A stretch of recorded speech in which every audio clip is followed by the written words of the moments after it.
Welcome, dear friends, to a world where dreams and stories intertwine. I'm Arthur, and tonight I invite you to embark on a journey of wonder and reflection through a series of enchanted bedtime tales crafted for adults. But before we dive into these mystical adventures, let us first center ourselves with a moment of tranquility. Find a comfortable place to sit or lie down and gently close your eyes. Take a deep breath in through your nose, allowing the air to fill your lungs, and then slowly exhale through your mouth. Let go of the day's worries and stress as you sink deeper into relaxation. Imagine a serene forest clearing bathed in the gentle glow of twilight.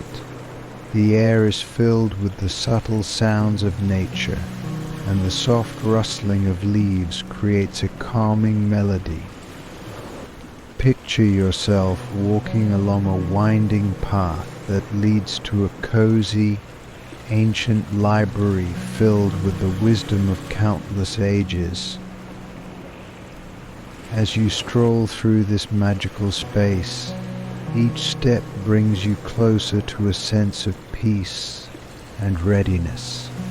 Feel the warmth of the library's inviting glow, and let the anticipation of the stories to come wrap around you like a comforting blanket. With each breath, let go of any remaining tension. As you breathe in deeply, draw in the soothing essence of this tranquil setting, and as you exhale, release any lingering thoughts or distractions. Now, with your mind calm and your heart open, allow yourself to be fully present as we begin our journey through tales of wonder and enchantment. Let the stories unfold and carry you to realms of imagination and inspiration. Story 1. In a secluded part of the Elder Grove forest, hidden away from the prying eyes of civilization, lay a mystical glade bathed in eternal twilight. This was no ordinary place, it was a sanctuary, where time itself seemed to pause, holding the secrets of countless ages. The glade was surrounded by towering trees with leaves that shimmered like emeralds and flowers that glowed softly under the moon's light. It was here that Eloin, a druid known for her deep connection to the forest, had come to seek solace from the shadows of her past. Eloin had once been inseparable from Callis, a sorceress of great renown. Their bond had been forged in the fires of countless adventures and trials. Together they had protected the forest from countless threats, their hearts beating as one with the rhythm of the natural world. But a dark time had come when Callis had disappeared without a trace, leaving Eloin heartbroken and alone. As Eloin made her way through the glade, her thoughts were interrupted by a sudden rustling in the underbrush. Her senses heightened, she reached out with her druidic magic, feeling a familiar yet distant presence. The air grew charged with an energy that she hadn't felt in years. The rustling grew louder until, emerging from the shadows, was Callis herself, older and weary but unmistakably alive. Callis Eloin's voice trembled with a mix of disbelief and relief. Callis, her eyes reflecting the moonlight, looked at Eloin with a mixture of sorrow and warmth. Eloin, it's been too long. The two embraced, the years of separation melting away in an instant. As they pulled back, their eyes locked, and unspoken words filled the silence between them. However, their reunion was not to be a peaceful one. From the depths of the forest emerged a sinister presence, a dark, twisted figure that had been waiting for this very moment. It was Malachi, a powerful warlock whom they had battled long ago. His malevolent spirit had been lying in wait, biding his time to strike when their guard was down. I see the old allies of reunited Malachi's voice dripped with malice. How touching, but I'm afraid this reunion will be short-lived. Eloin and Callus exchanged determined glances. They knew that their bond, although renewed, had to be more than just sentimental. It had to be a weapon against this encroaching darkness. With a wave of her hand, Eloin summoned the ancient magic of the forest, calling upon the trees and the earth to aid her. The ground trembled and roots shot up like serpents, entwining around Malachi. Callus, her hands glowing with arcane power, cast a spell of binding, sealing the dark warlock's movements. Malachi's eyes glowed with fury as he struggled against the enchanted roots. "You think this will stop me? I have waited too long to be thwarted by the likes of you." The battle raged on, and it became clear that the struggle was not just a fight against Malachi's dark magic, but also a test of their rekindled bond. Eloin and Callus fought in harmony, their magic complementing each other perfectly. Each spell cast was a testament to their shared history and unspoken understanding. As the confrontation reached its climax, Eloin drew upon the very essence of the forest, channeling its ancient power. Callus joined her, their combined magic forming a brilliant, protective shield. The shield expanded, enveloping Malachi in a blinding light. With a final, agonized scream, the dark warlock was banished, his essence dispersed into the ether.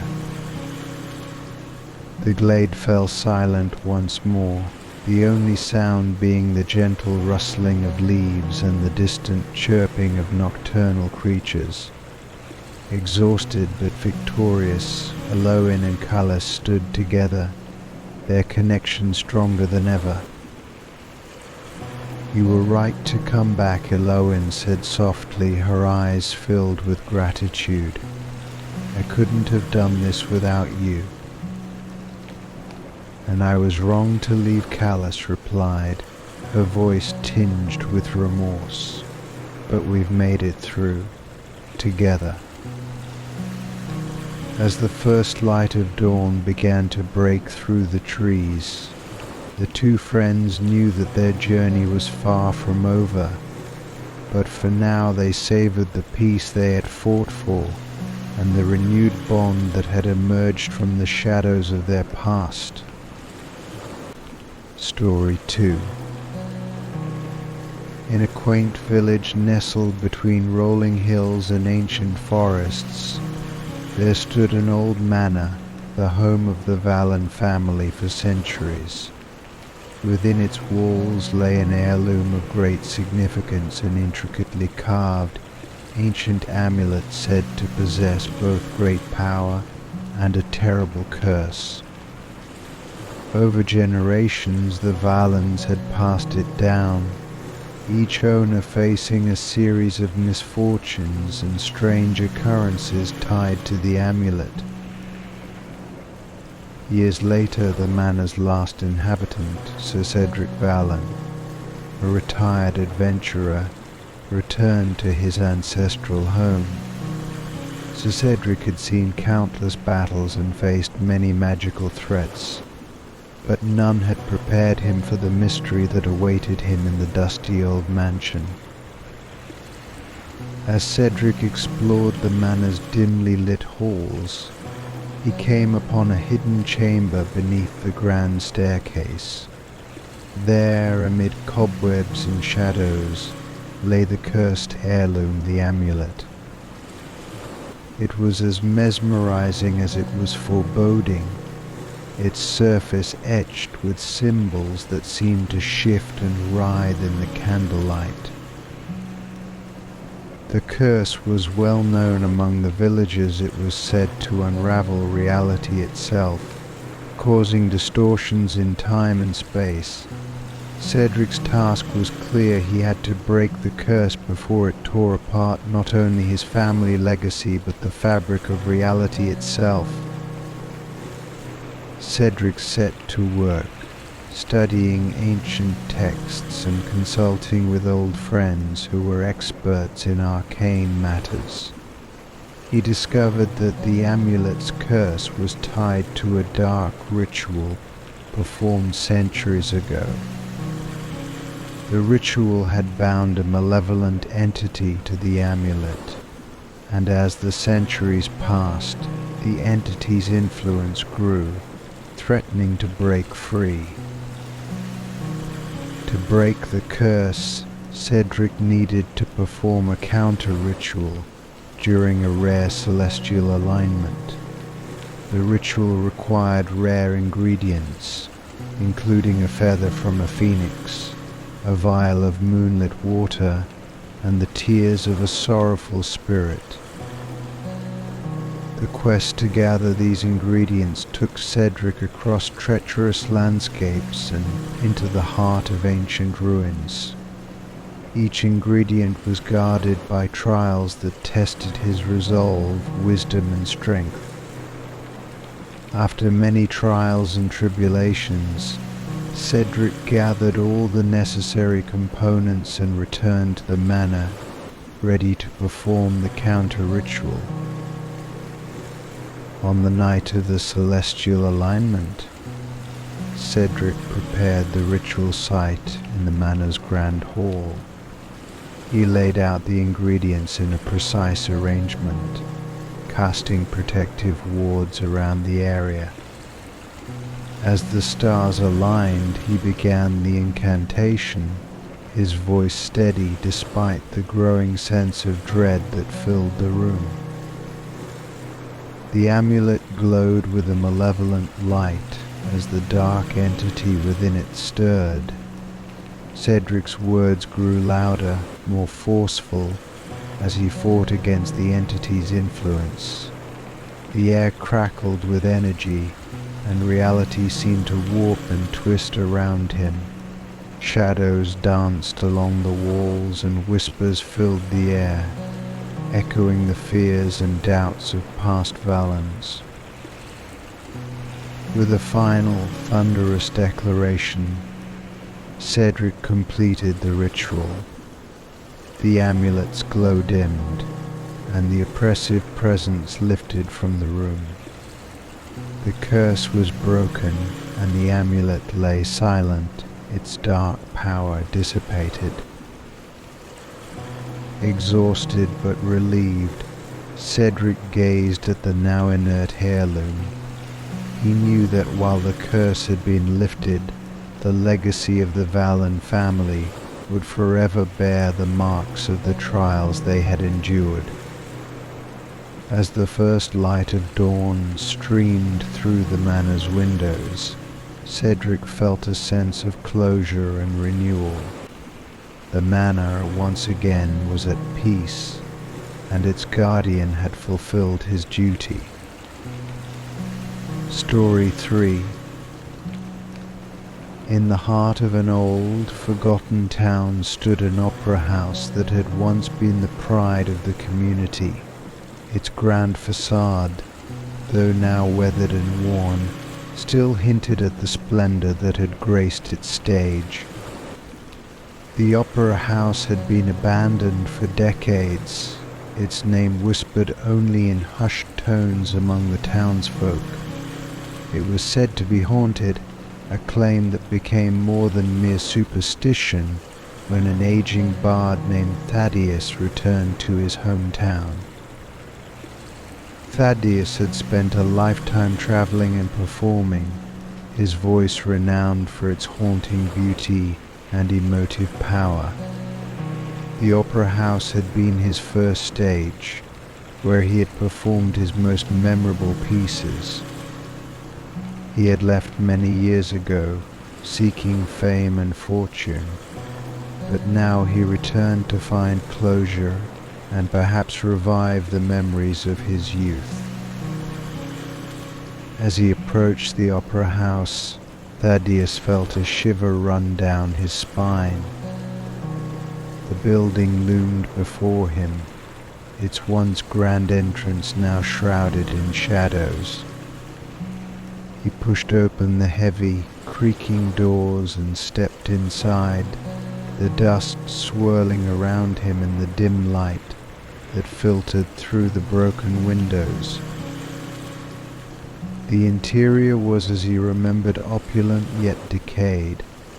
The grand chandelier, now covered in cobwebs, hung precariously from the ceiling.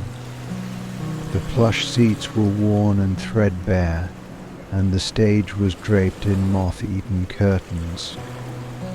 Despite the disrepair, the echoes of past performances seemed to linger in the air. As Thaddeus explored the opera house, he began to hear faint, melancholy strains of music notes that seemed to drift through the empty halls. Intrigued and unnerved, he followed the sound to the backstage area, where he found an old music box resting atop a dusty chest. The music box, when opened, played a hauntingly beautiful melody. As the notes filled the air, Thaddeus felt a wave of nostalgia and sadness wash over him. He recognized the melody as one he had composed in his youth, a piece that had been lost to time. It soon became clear that the opera house was indeed haunted. Spirits of performers and patrons bound to the place by unfinished business roamed the halls. Thaddeus encountered these apparitions, their expressions reflecting sorrow and longing. They seemed to be waiting for something, a final performance, perhaps, to give them peace. Determined to help, Thaddeus began to piece together the stories of the spirits. He learned that the opera house's final performance had been interrupted by a tragic event, a fire that had claimed many lives and brought the grand era of the opera house to a sudden end. The spirits were trapped, their souls unable to move on due to the incomplete final performance. With the knowledge he had gained, Thaddeus decided to hold one last concert. He repaired the stage as best as he could, and, using the old music box's melody as a guide, began to rehearse the pieces that had once graced the opera house. On the night of the performance, Thaddeus stood alone on the stage, his heart heavy with both anticipation and sadness. As he sang, the opera house seemed to come alive. The spirits gathered, their forms becoming more defined, their faces reflecting a sense of relief and joy. The music flowed through the hall, each note resonating with the memories of the past. As the final notes of the melody faded, a profound silence fell over the opera house. The spirits, their unfinished business now complete, began to dissolve into the ether, their sorrow transformed into peace. Thaddeus, though exhausted and emotional, felt a deep sense of fulfillment. The opera house, now at peace, stood as a testament to the power of music and memory. As he left the opera house, he knew that his final performance had not only honored his past, but had also brought closure to those who had been waiting for their own.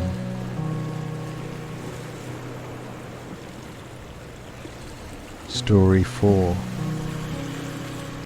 In the heart of an ancient forest, hidden away from the eyes of the world, a circle of mages gathered under the light of a full moon. The ritual they were about to perform was of great significance. It was a sacred ceremony meant to maintain the balance between the realms of the living and the magical. This ritual had been performed for centuries, ensuring that the boundaries between worlds remained intact and that harmony was preserved. The leader of the circle, an elder mage named Ariane, stood at the center, surrounded by his fellow mages. Each wore robes adorned with intricate symbols, and the air was thick with the hum of arcane energy. The ritual required precise timing, as the alignment of the moon and the stars was crucial for its success. Arian raised his staff, its tip glowing with a soft, otherworldly light. "We are ready," he intoned, his voice echoing through the clearing. The mages took their places, forming a circle around a large, ancient stone that was central to the ritual. As the moon reached its zenith, the mages began their chant, their voices weaving a complex tapestry of magical incantations. The stone glowed with an ethereal light, and a shimmering barrier formed around the ritual site. The barrier was designed to keep any outside forces from interfering with the ceremony. However, their preparations had not gone unnoticed. An uninvited guest, a rogue sorceress named Leora, had been lurking in the shadows. Leora had once been a member of the Mage Circle, but had been expelled due to her dangerous and unstable use of magic. Consumed by jealousy and a desire for revenge, she sought to disrupt the ritual and seize control of the balance between realms. As the mages chanted, Leora made her move. She cast a powerful spell to breach the barrier, her dark magic clashing with the protective wards. The ritual's energy wavered, and a surge of chaotic magic threatened to unravel the delicate balance they were trying to maintain. Arian sensed the disturbance and turned his gaze toward the source. "We have an intruder," he announced, his voice filled with determination. "Prepare to defend the ritual." The mages quickly shifted their focus, their chants becoming more urgent as they worked to counteract Lyra's disruptive magic. Lyra, her eyes blazing with defiance, stepped into the clearing, her presence a dark shadow against the moonlit landscape. "I will not allow you to bind the realms with your outdated rituals," Lyra declared, her voice laced with bitterness. "The power should be mine to control." A fierce battle of magic erupted in the clearing. Arian and the mages fought to protect the ritual, their spells clashing with Lyra's dark forces. The air crackled with energy as the two sides battled for control. The moonlight itself seemed to be drawn into the conflict, its silvery rays reflecting the intensity of the struggle. Despite the chaos, Arian remained focused, He knew that if the ritual was disrupted, the balance between realms could be permanently damaged. Drawing upon his deepest reserves of power, he channeled a surge of light to counteract Lyra's dark magic. With a final, desperate effort, Ariane unleashed a powerful burst of energy, breaking through Lyra's defenses. The dark sorceress was thrown back, her magic dissipating into the night. The barrier surrounding the ritual site reasserted itself, and the ritual's energy stabilized. Lyra, defeated and disoriented, fled into the forest, her plans thwarted. The mages, though exhausted, resumed their chant, completing the ritual with a renewed sense of urgency and purpose.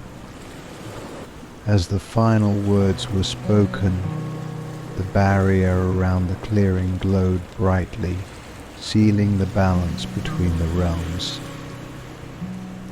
The moon began to wane, and the mages gathered to catch their breath. Arian, his face lined with exhaustion but marked by a sense of accomplishment, addressed his fellow mages. "The balance has been preserved," he said, his voice steady, "but we must remain vigilant. Forces of darkness will always seek to disrupt what we hold dear." The mages nodded in agreement, their resolve strengthened by the night's events. As they dispersed and the forest returned to its tranquil state, they knew that their vigilance would be crucial in maintaining the harmony between worlds. Story 5. Deep within a secluded valley, surrounded by towering mountains and ancient forests, lay an enchanted garden, a place of beauty and magic that was said to grant one's deepest wish. The garden was hidden from the eyes of the world, accessible only to those who were truly in need and pure of heart. One day, a wandering adventurer named Leora stumbled upon the entrance to the garden. Leora had spent years traveling the world, seeking adventure and purpose. Though she had achieved great feats, she felt a deep sense of emptiness, as if something vital was missing from her life. As Leora stepped into the garden, she was greeted by a breathtaking sight. The air was filled with the sweet fragrance of blooming flowers, and the paths were lined with plants that seemed to shimmer with a soft, otherworldly glow.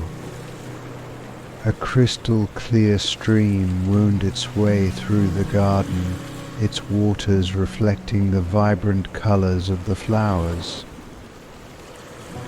At the heart of the garden stood a magnificent, ancient tree, its branches spreading wide and its leaves sparkling in the dappled sunlight. Leora approached the tree, feeling a sense of awe and reverence. It was said that the tree held the power to fulfill one's deepest wish, but at a cost. As Leora stood before the tree, she felt a gentle breeze brush against her face. The tree's leaves rustled, and a soft voice spoke to her. "Welcome, seeker. You have found the heart of the garden. What is it that you wish for?" Leora hesitated, her mind racing with the possibilities. She had achieved many of her goals, but the emptiness she felt was not something that could be easily defined or fulfilled.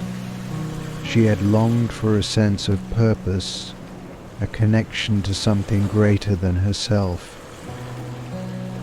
Taking a deep breath, Leora spoke. "I wish to find my true purpose, to understand what I am meant to do with my life." The tree's branches swayed and the air around Elara seemed to shimmer. "Your wish is noble," the voice said, "but be prepared, for the path to understanding is not always easy. You must confront your own fears and regrets." Suddenly the garden transformed before Elara's eyes. The vibrant colors faded, and the once beautiful landscape became a reflection of her inner turmoil. Shadows loomed large, and the path ahead was shrouded in darkness. Elara found herself standing at the edge of a vast, shadowy chasm. From the depths of the chasm, she heard whispers of her past regrets, missed opportunities and unresolved conflicts. The whispers grew louder, becoming a cacophony of her fears and doubts. Elara felt a surge of panic, but she knew that she had to face these inner demons to find the truth she sought. Summoning her courage, Elara stepped into the chasm. She walked through the darkness, confronting each shadow as it appeared. She faced her fears head-on, acknowledging her regrets and embracing the lessons they had taught her. As she journeyed deeper into the chasm, the darkness began to recede. The shadows dissipated, and the path became clearer. Elara emerged from the chasm, her heart lighter and her mind clearer. The garden returned to its former splendor, the colors vibrant and the air filled with the fragrance of blooming flowers. Standing once more before the ancient tree, Elara felt a profound sense of peace. "I understand now," she said softly. "My purpose is not a single destination but a journey of self-discovery and growth. It is about embracing my experiences and using them to make a difference in the world." The tree's leaves shimmered with approval. "You have found the truth within yourself," the voice said. "Your purpose is your own to define, and the path is yours to walk." With a newfound sense of clarity and purpose, Elara left the enchanted garden. The experience had not only fulfilled her wish but had also given her the strength to face whatever challenges lay ahead. The garden, with its magic and wisdom, remained a symbol of the journey she had undertaken and the lessons she had learned. Story 6. In the heart of a dense, uncharted jungle, an ancient city lay forgotten, consumed by time and nature's embrace. Tales of its sudden disappearance had woven themselves into local legend. The city vanished in the blink of an eye, leaving only whispers of its grandeur and the lore of nearby villages. This mythical city, known as Elaris, had remained a mystery until a daring scholar named Eliana ventured into the jungle, driven by fragments of ancient maps and legends that had obsessed her for years. As Eliana finally breached the veil of foliage and stepped into the city's ruins, she was struck by the haunting beauty of Elaris. The architecture was both magnificent and desolate, with towering spires and intricate carvings that hinted at the city's former splendor. Yet the air was thick with sorrow, a palpable melancholy that seemed to seep from every stone and shadow. Eliana was not alone in her exploration. Ghostly figures draped in tattered garments and bearing expressions of eternal grief wandered aimlessly through the empty streets. These spectres were not merely figments of imagination, their presence was real, their sorrow genuine. As she moved through the city, Eliana discovered that the inhabitants were trapped in an endless cycle of mourning, their spirits bound to the place they once called home. Determined to understand the cause of their endless grief, Eliana began her investigation. She found fragments of ancient texts and inscriptions scattered throughout the city. These documents, written in a language she partially understood, spoke of a terrible calamity that had befallen Alaris.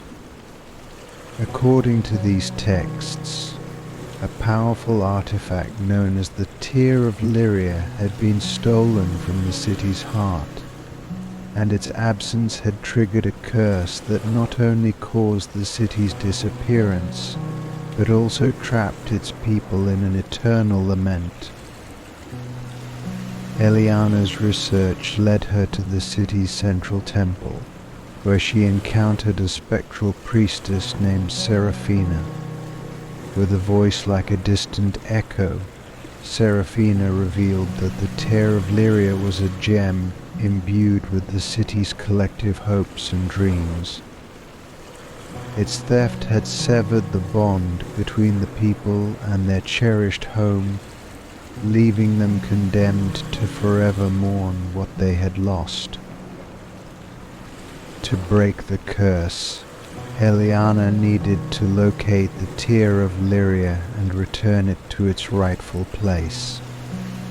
Her quest took her deep into the jungle and beyond, where she encountered various challenges and adversaries. Each clue and artifact she uncovered pointed her towards a hidden chamber beneath the city's ruins, where the tear was said to be hidden. After a perilous journey, Eliana finally retrieved the Tear of Leora from its hiding place, a dark, enchanted vault guarded by ancient magic. With the artifact in hand, she returned to Alaris and placed it back into its ceremonial pedestal. As the tear's glow filled the temple, a transformation began. The spectral inhabitants, once trapped in their sorrow, began to find peace. The city of Alaris too started to reappear, its structures and beauty slowly becoming whole once more. Eliana's success not only freed the trapped souls, but also restored Alaris to its rightful place in the world. She left the city with a deep sense of accomplishment, knowing that she had not only solved an ancient mystery, but had also restored hope and healing to a lost and grieving community. Story 7. High in the craggy peaks of the Stormfire Mountains, there dwelt a dragon named Thala, whose sorrow was as vast as the skies he soared through. Thala's mate, a dragoness named Seraphis, had perished in a fierce battle against a rival clan, and Thala was consumed by grief. In his mourning he crafted a lullaby, a melody so profound and melancholic that it resonated through the very fabric of dreams. The lullaby, though a source of beauty, carried a powerful enchantment. It affected the dreams of all who heard it, drawing them into a dreamscape where their deepest fears and regrets were laid bare. The melody was both a lament for Thala's lost love and a reflection of his own sorrow. As the lullaby spread through the lands, it began to have unintended consequences. Nightmares plagued those who heard it, disrupting their lives and causing widespread unrest. An adventurer named Leora, known for her courage and curiosity, was drawn to the source of the disturbance. Following the eerie whispers of the lullaby, she ventured into the Stormfire Mountains, her path guided by the haunting melody. Leora's journey was fraught with danger, but her determination never wavered. Upon finding Thalar's lair, Leora encountered the dragon, whose majestic and formidable presence was shadowed by profound grief. Thalar, initially defensive and mistrustful, was moved by Leora's compassion. She listened to the tale of Seraph's death and the dragon's endless mourning. Understanding that Thalar's intent was not malevolent but born of a deep sorrow, Leora sought a way to help him find peace. She discovered that the lullaby had inadvertently become a conduit for Thalar's unresolved emotions, and that to end the nightmares she needed to help the dragon confront his grief and find closure. Leora embarked on a quest to uncover ancient wisdom and seek the counsel of mystical beings who might offer a solution. She found a forgotten shrine where a seer revealed that the lullaby's true purpose was not merely to mourn but to heal. To do so, Thalar needed to confront his memories of Seraphis and let go of his guilt and sorrow. With Leora's guidance, Thalar faced his most painful memories. Through tears and time, he began to understand that his love for Seraphis could continue to exist beyond death, and that his endless lament was preventing him from truly honoring her memory. Thalar recomposed his lullaby, transforming it into a melody of remembrance and hope rather than despair. As Thalar's new lullaby resonated through the land, the nightmares ceased and peace was restored to those who had been affected. Thalar, now at peace with himself, could finally rest and remember Seraphis with love rather than sorrow. Leora returned to her world, having helped a grieving dragon find solace and healing.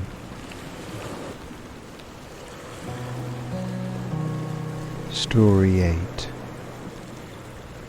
In a secluded tower at the edge of a forgotten forest, a reclusive scribe named Elion labored over a book of immense power. This tome, bound in enchanted leather and inscribed with runes of ancient magic, had the extraordinary ability to alter the past. Elion, driven by both a desire for knowledge and a sense of responsibility, guarded the book closely, knowing its potential to reshape history. One fateful evening, the book was stolen by a mysterious figure. The theft was not merely a physical act, but a threat to the very fabric of reality. The book's removal had triggered a series of cascading changes in history, creating alternate realities and disrupting the timeline in profound ways. A group of old friends, each with their own unique skills and knowledge, was summoned to address the crisis. Among them was Kale, a former warrior with a knack for strategy. Leora, a skilled thief with an intricate understanding of magical artifacts, and Alaric, a scholar with deep knowledge of history and arcane lore. They had once shared a bond forged through countless adventures, and now they were called upon to reunite for a new quest. The friends embarked on a perilous journey to track down the thief and recover the book. Their search led them through altered realities where familiar places and people were transformed into strange and often hostile versions of themselves. Each reality they visited presented its own challenges, from distorted landscapes to treacherous creatures born of the timeline's upheaval. As they pursued the thief, they encountered individuals whose lives had been irrevocably changed by the stolen book. These encounters provided clues to the book's whereabouts and the motivations behind its theft. The thief, it turned out, was driven by a desire to rewrite history for personal gain, disregarding the consequences for the world at large. The final confrontation took place in a realm where time itself was fluid and unpredictable. The friends faced not only the thief but also the chaotic effects of the timeline's disruption. With determination and teamwork, they managed to retrieve the book and restore it to its rightful place. Returning the book to its original location, they reversed the changes and mended the fractures in time. The world began to stabilize, and the altered realities merged back into the proper timeline. Aelion, though initially distraught by the book's theft, was grateful for the friends' efforts and the restoration of balance. The group of friends parted ways once more, their bond strengthened by the shared experience. They knew that the world was safe once again, and they had reaffirmed their trust in one another, ready to face whatever challenges lay ahead. Story 9. In the heart of a mystical realm, an archmage named Morvath threw a banquet of unparalleled opulence.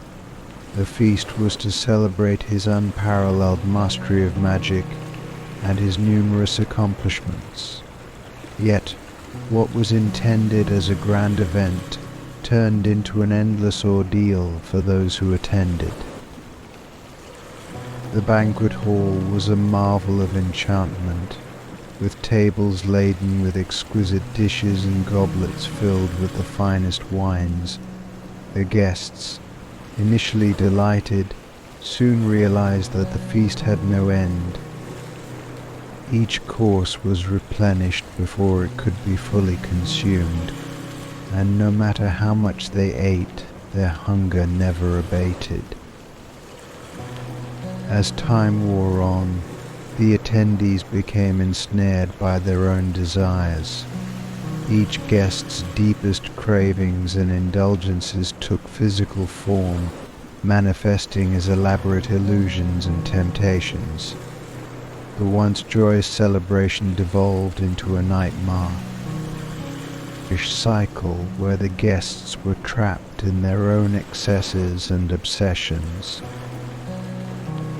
A new guest arrived at the banquet, a young adventurer named Kira. Unaware of the true nature of the feast, she was drawn into the enchantment with the same initial enthusiasm as the others. However, as she observed the growing despair of the guests, Kira recognized that something was deeply amiss. Determined to uncover the truth, Kira explored the banquet hall, encountering illusions of her own desires that sought to lure her away from her quest. She realized that the enchantment was a manifestation of Morvath's own unresolved desires and greed. The Archmage's spell had trapped his guests in a reflection of his own inner turmoil. Kira's resolve remained unshaken. She sought out Morvath, who was revealed to be a shadowy figure amidst the splendor of the banquet hall. Through a confrontation that revealed the Archmage's vulnerabilities, Kira learned that Morvath's magic had backfired. The banquet was meant to be a celebration of abundance, but it had become a prison of excess. To break the cycle, Kira needed to help Morvath confront his own desires and acknowledge the true meaning of abundance. She guided him through a process of self-reflection and realization. As Morvath faced his own inner demons, the enchantment began to dissipate. The endless feast transformed into a final, heartfelt gathering where the guests could finally enjoy the banquet's pleasures without being consumed by them. With the spell broken, the guests were freed from the cycle of indulgence, and Morvath, humbled by the experience, vowed to use his magic for more meaningful purposes.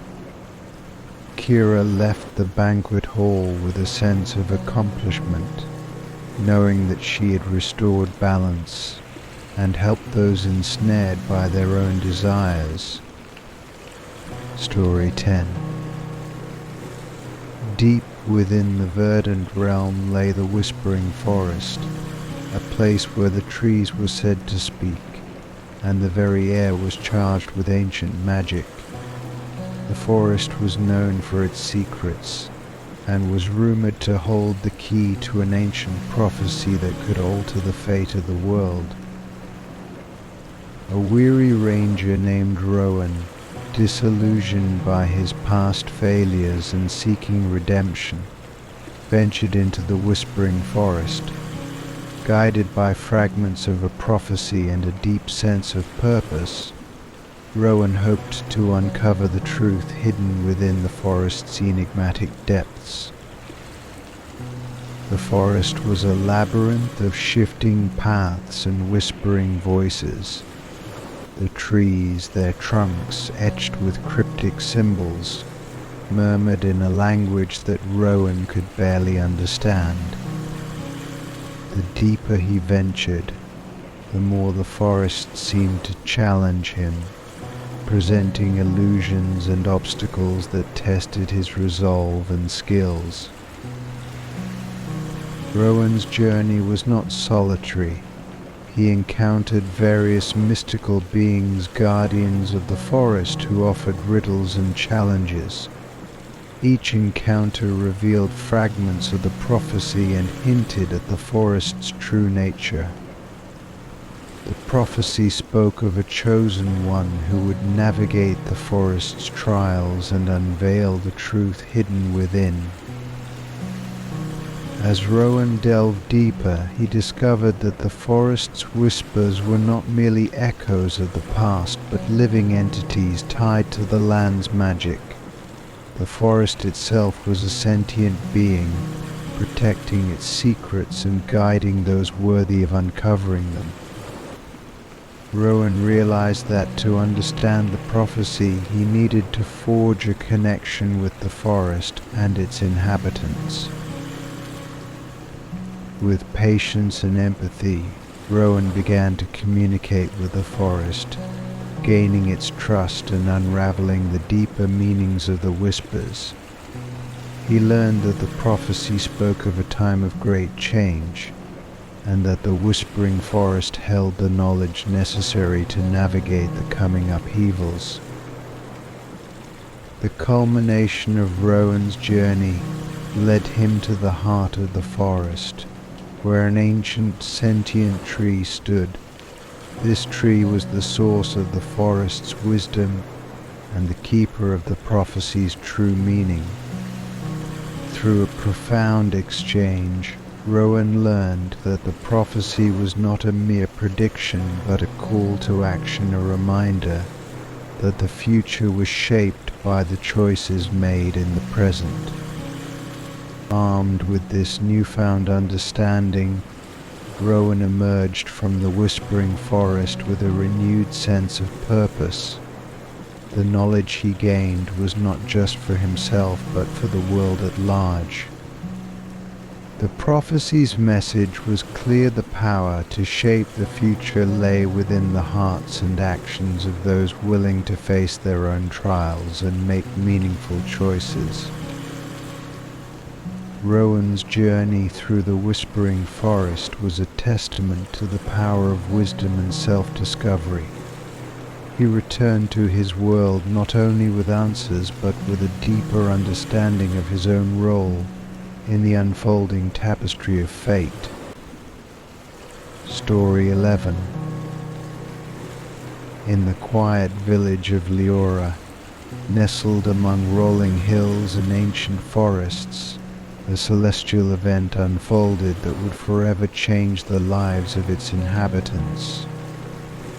A brilliant star, burning with the light of 1,000 suns, plummeted from the sky and crashed into the dense woods outside the village. As the dust settled, the fallen star revealed itself not as a mere celestial body, but as a being of radiant light and ethereal grace. This celestial being, who had lost their memory in the fall, was now bound to the earth, their once glistening aura now dimmed by the constraints of mortality. Word of the fallen star spread quickly, and soon an old mentor named Eldrick, a wise sage with a deep connection to the celestial realms, arrived to investigate. Eldrick had once been a guardian of the heavens, a respected figure in the celestial order, but his fall from grace had left him with a sense of failure and regret. The star's arrival was both a chance for redemption and a painful reminder of his past mistakes. The celestial being, who introduced themselves as Seraphiel, struggled with their lost memories. They wandered the village in confusion, their once proud demeanor now a shadow of its former self. Eldrick recognized the urgency of the situation. Without their memories, Seraphiel could not return to their heavenly realm, and the balance between the celestial and mortal worlds would remain disrupted. Guiding Seraphiel back to the heavens required more than just physical travel. It demanded the restoration of their divine essence. Eldrick and Seraphiel embarked on a journey through sacred sites and forgotten relics that were once vital to Seraphiel's celestial identity. Along the way, Eldrick shared stories of the celestial realm, hoping to spark recognition in Seraphiel and piece together fragments of their lost memory. As they traveled, Eldrick faced his own internal struggles. The memories of his past failures, his fall from favor, his missed opportunities haunted him. He grappled with his own sense of inadequacy, feeling that his own failings might hinder his ability to help Seraphiel. However, his commitment to guiding Seraphiel gave him purpose and renewed his own sense of worth. The journey led them to an ancient, hidden sanctuary deep in the mountains, where a celestial artifact known as the Luminous Prism was said to hold the power to restore lost memories. The prism, however, was guarded by a series of trials designed to test both physical and spiritual strength. Eldrick and Seraphiel faced these trials together, each challenge reflecting their inner fears and unresolved issues. Eldrick's personal struggles were laid bare as he confronted visions of his past failures, while Seraphiel grappled with the fragmented memories of their divine role. Through courage, perseverance, and mutual support, they overcame the trials, and the luminous prism activated, revealing the celestial being's lost memories. As Seraphiel's memories returned, their radiant form was restored, and their connection to the celestial realm was re-established. Eldrick, having guided Seraphiel back to their rightful place, found a sense of redemption and healing in his own heart. He realized that his journey had not only restored Seraphil's divine essence, but had also helped him come to terms with his past mistakes. With Seraphil's return to the heavens, balance was restored between the celestial and mortal worlds. Eldrick returned to his solitary life with a renewed sense of purpose, knowing that he had played a crucial role in a cosmic restoration. The village of Leora, forever touched by the celestial visitation, continued to revere the star's legacy and the wisdom of the mentor who guided them. Story 12. In the heart of a bustling city stood an old curiosity shop known for its enigmatic artifacts and arcane relics. Among the shop's most prized possessions was a magical mirror, famed for its ability to reflect not only the physical appearance of its viewers but also their emotional and psychological states. The mirror, however, had recently been shattered under mysterious circumstances, leaving its owner, an elderly mage named Alden, desperate to restore its power. The shattered pieces of the mirror were scattered throughout the shop, each fragment holding a part of the mirror's enchantment. The task of piecing it together fell to a young adventurer named Arik, whose reputation for solving complex puzzles and confronting deep-seated fears was well known. Arik, seeking to prove himself and driven by curiosity, agreed to take on the challenge. As Arik worked to reconstruct the mirror, he discovered that each fragment was imbued with magical properties that mirrored the emotional state of those who had previously gazed into it.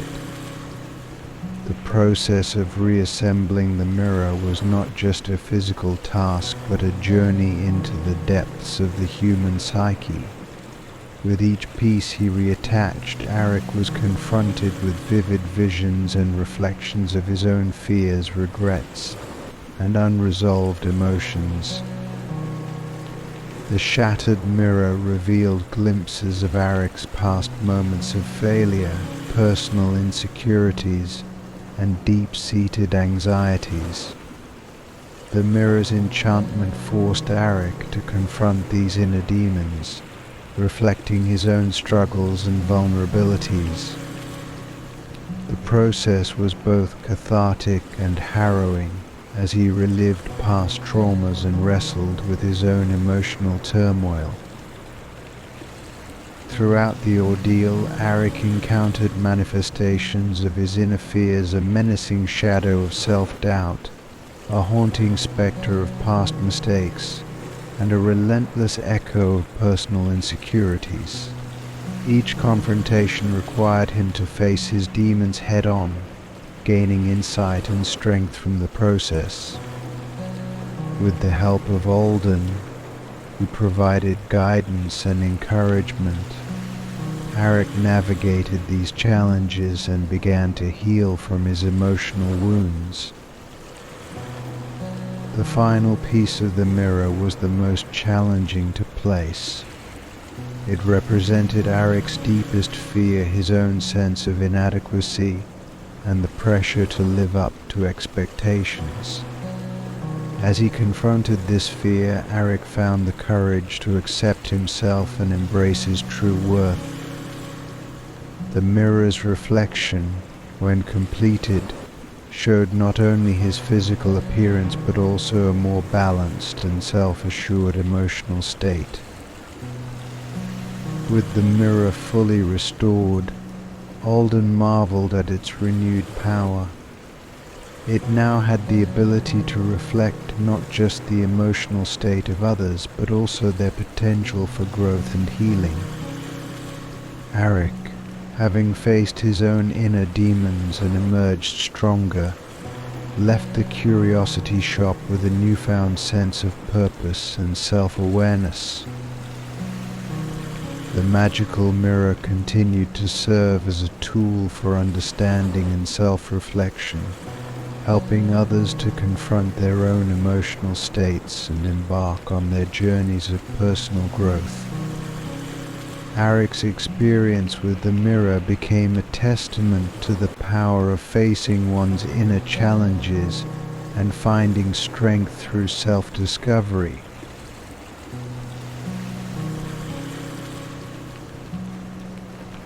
Story 13. On a stormy night, amidst the crashing waves and howling winds, the retired pirate captain, Elias Blackthorne, recounted the tale of his final, legendary voyage.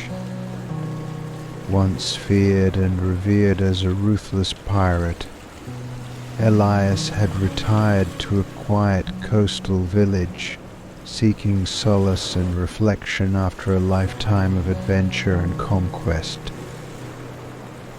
The tale began with a mysterious map that Elias had stumbled upon in the depths of an ancient shipwreck. The map, intricately detailed and adorned with cryptic symbols, promised the location of a hidden treasure of unparalleled value.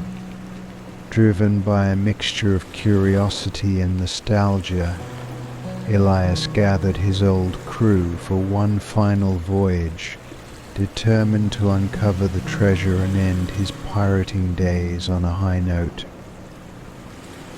The journey was fraught with challenges. The map led them through treacherous waters, haunted islands, and encounters with rival pirates eager to claim the treasure for themselves. The crew, a motley collection of old allies and new faces, faced numerous trials that tested their loyalty, courage, and skill. As they approached the final destination, a remote and uncharted island, Elias began to reflect on his life and choices. The treasure, once a symbol of ultimate success, now seemed less important compared to the camaraderie and experiences he had shared with his crew. The voyage had rekindled memories of past adventures, battles, and betrayals, but it also brought to light the value of friendship and redemption. Upon reaching the island, Elias and his crew discovered a hidden cave where the treasure was said to be buried. However, instead of gold and jewels, they found a message left by a previous seeker of the treasure. The message revealed that the true value of the treasure lay not in material wealth, but in the journey itself and the bonds forged along the way. The revelation was both profound and humbling.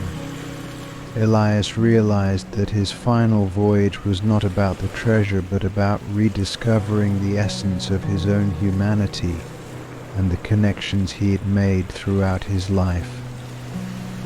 The treasure, a metaphor for the richness of experiences and relationships, had been right before him all along. With the map's promise fulfilled in a way he had not anticipated, Elias and his crew returned to their village with a newfound appreciation for the journey they had undertaken. The final voyage was not just a quest for treasure, but a celebration of the life they had lived and the lessons they had learned. Elias retired from the life of piracy with a sense of peace and fulfillment, knowing that he had completed his journey on his own terms. His tale became a legend, not of wealth and glory, but of the enduring value of friendship and self-discovery. Story 14. In a hidden observatory atop a mountain, An ancient map lay tucked away among dusty tomes and celestial charts. The map, known as the Starbound Map, was said to reveal the locations of forgotten constellations and celestial phenomena that were lost to the annals of time. The map's true purpose, however, was a mystery that intrigued many but eluded understanding. A group of explorers, led by the brilliant and enigmatic astronomer Dr. Celine Arkwright, embarked on a quest to decipher the map and uncover its secrets. The team included a diverse array of individuals: astrologers, historians, and dreamweavers, each bringing their own expertise to the mission. The Starbound Map was not a conventional chart, but a tapestry woven with intricate patterns and symbols that seemed to shift and change. To understand its true nature, the explorers had to navigate through dreams and memories, as the map's clues were interwoven with the fabric of time and consciousness. Their journey began with the exploration of ancient observatories and ruins, where they encountered remnants of forgotten knowledge and hidden constellations. Each location provided pieces of the puzzle, revealing glimpses of celestial phenomena that had been obscured by time. As the team delved deeper into the map's mysteries, they discovered that the forgotten constellations were not merely astronomical curiosities, but held profound meanings and connections to ancient prophecies and events. The constellations formed a celestial narrative that spoke of a grand cosmic cycle and a pivotal moment of transformation. The quest led them through vivid dreamscapes, where the map's symbols and patterns came to life. Each dream offered insights into the map's meaning and the hidden constellations. The explorers had to interpret these dreams, piecing together their significance and understanding how they related to the celestial cycle. Dr. Arkwright, in particular, found herself drawn into the dreams, where she confronted her own memories and aspirations. The dreamscapes revealed her deepest desires and fears, providing clarity on her own role in the quest and the broader cosmic narrative. In a climactic revelation, the explorers uncovered the location of a forgotten celestial event, an alignment of constellations that marked the culmination of the cosmic cycle. This event, once lost to history, held the key to understanding the map's true purpose and the celestial forces at play.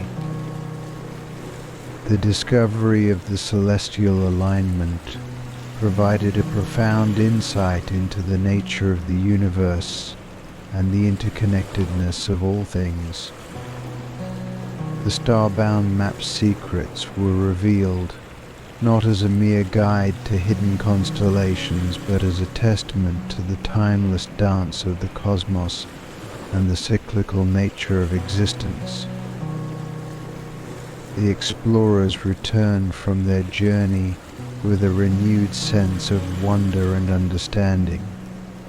The Starbound Map, once a mysterious artifact, had become a symbol of the profound connections between dreams, memories, and the celestial realm. Dr.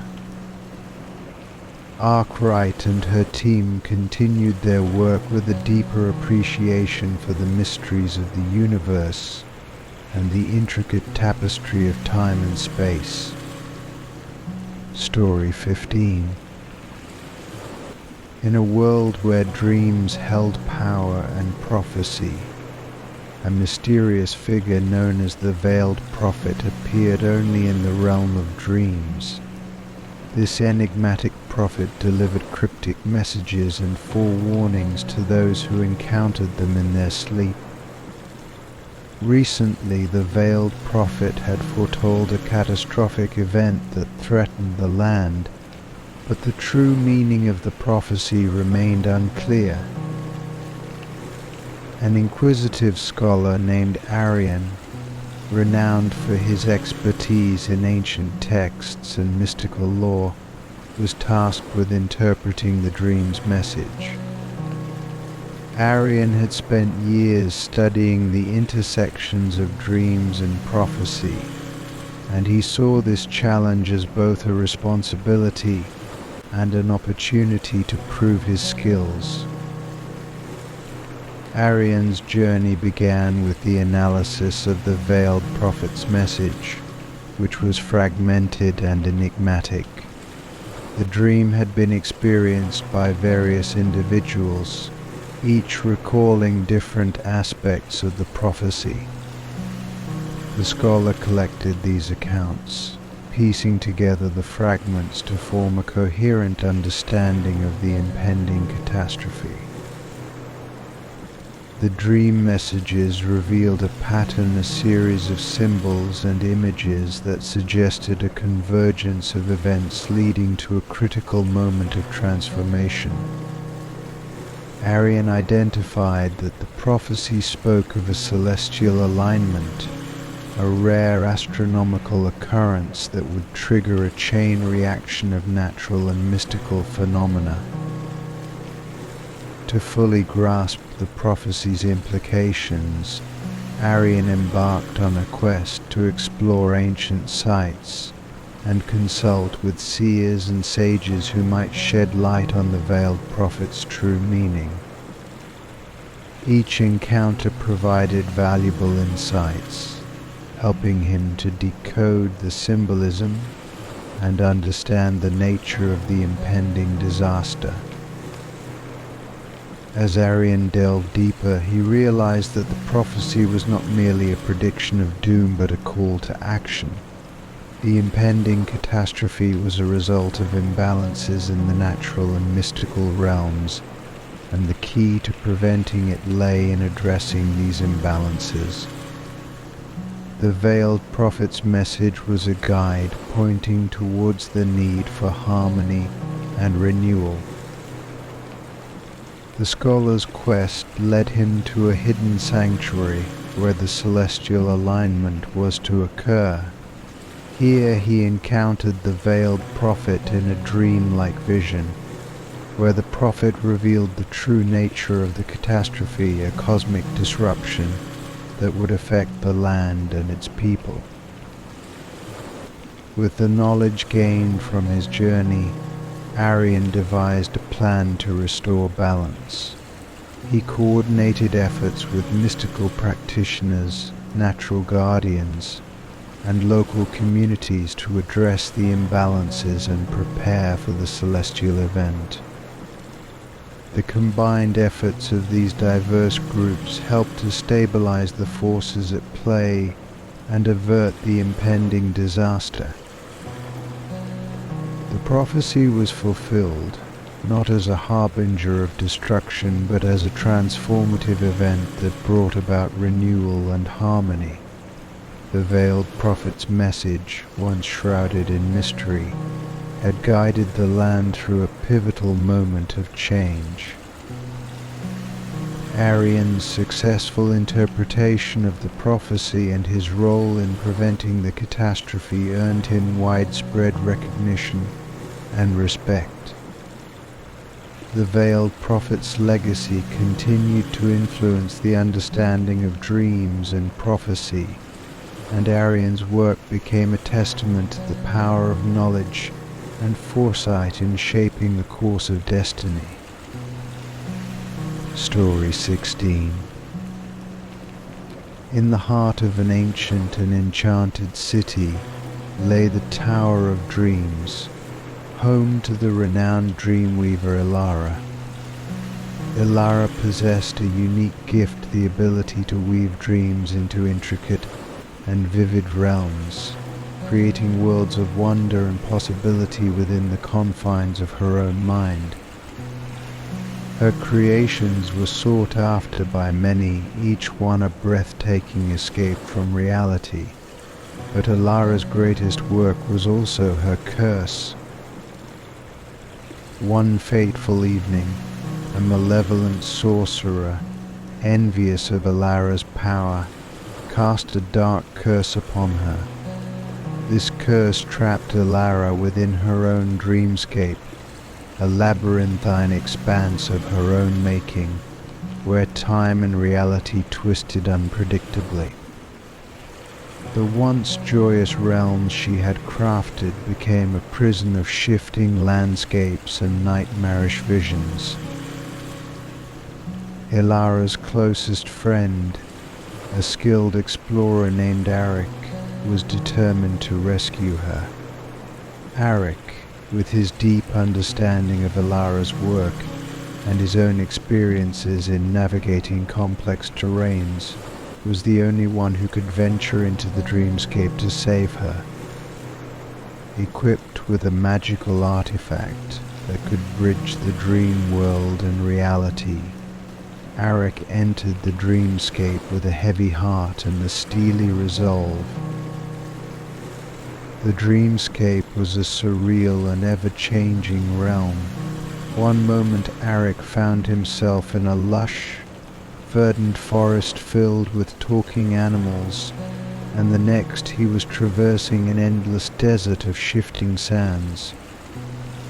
Each environment was a reflection of Alara's thoughts and emotions, making it both wondrous and perilous.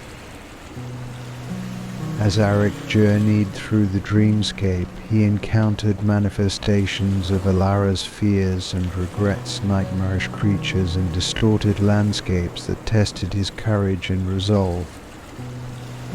These obstacles were not merely physical but psychological, representing the barriers Alara had created to protect herself from the sorcerer's curse. In his quest, Arik discovered that the key to rescuing Alara lay in understanding the true nature of her dream weaving. He had to decipher the symbolism and emotional undercurrents of the dreamscape, piecing together clues that revealed the essence of Alara's curse.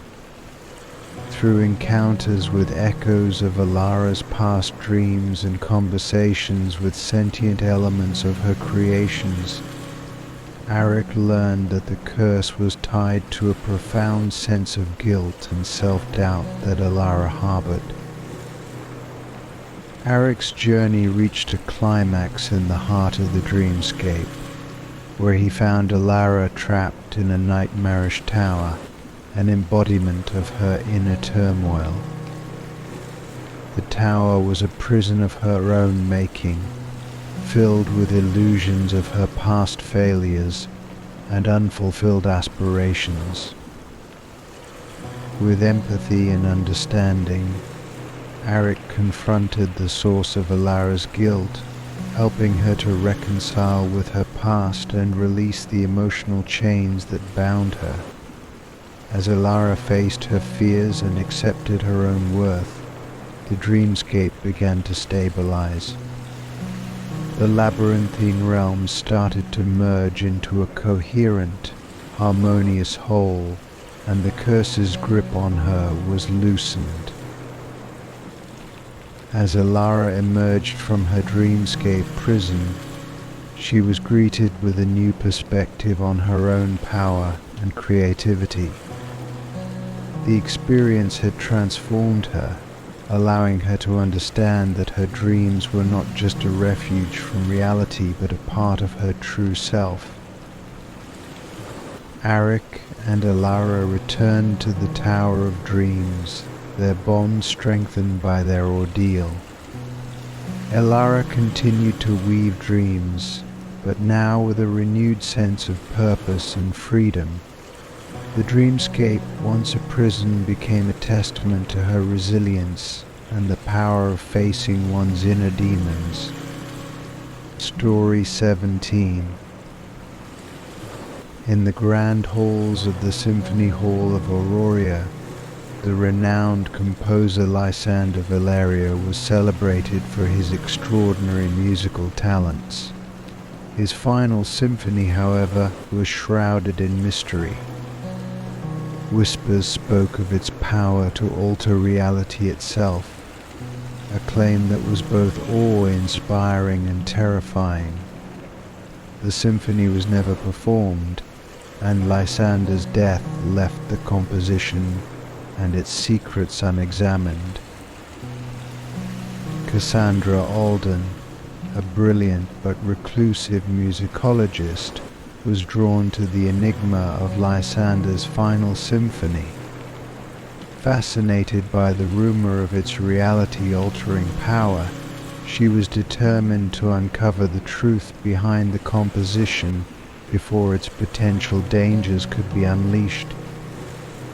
The symphony, known only as the Coda of Eternity, was a complex and enigmatic piece, its manuscript filled with cryptic notes and symbols that defied conventional musical theory.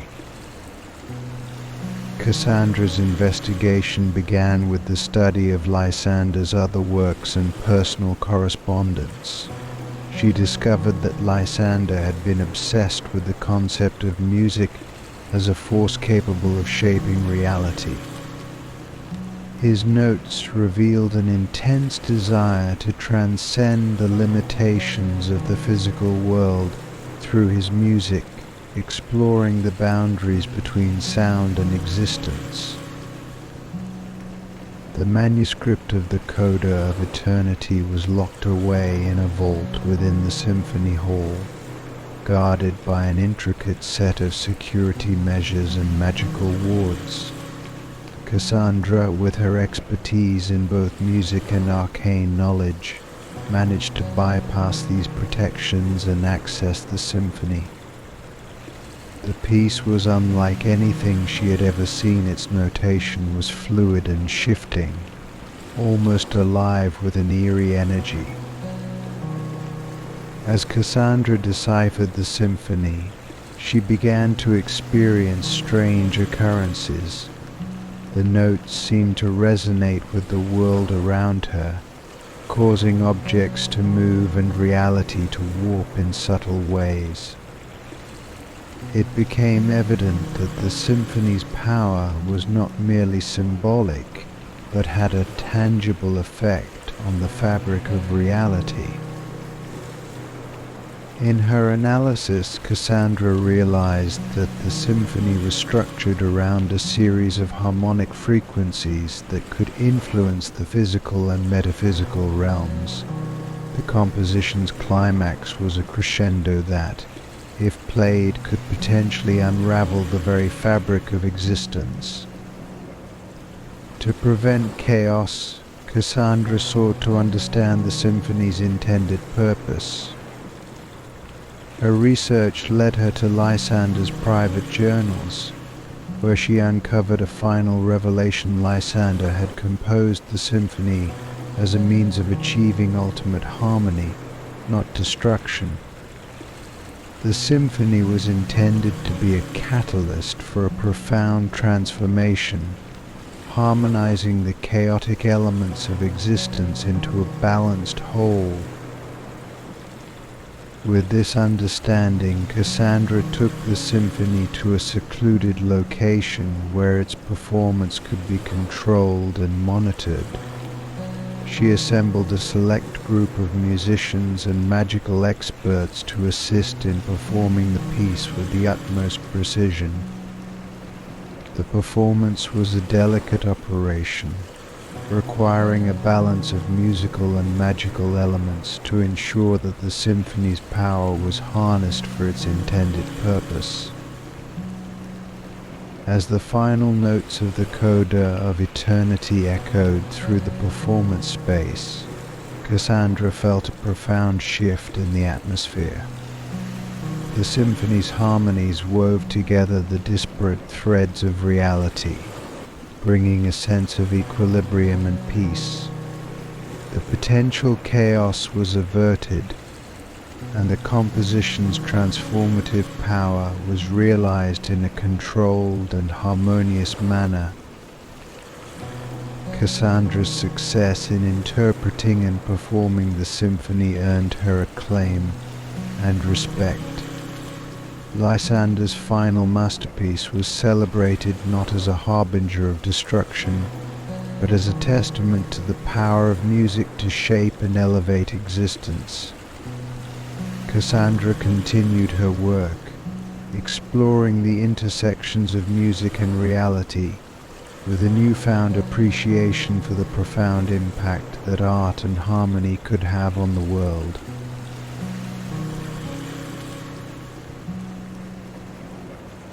Story 18.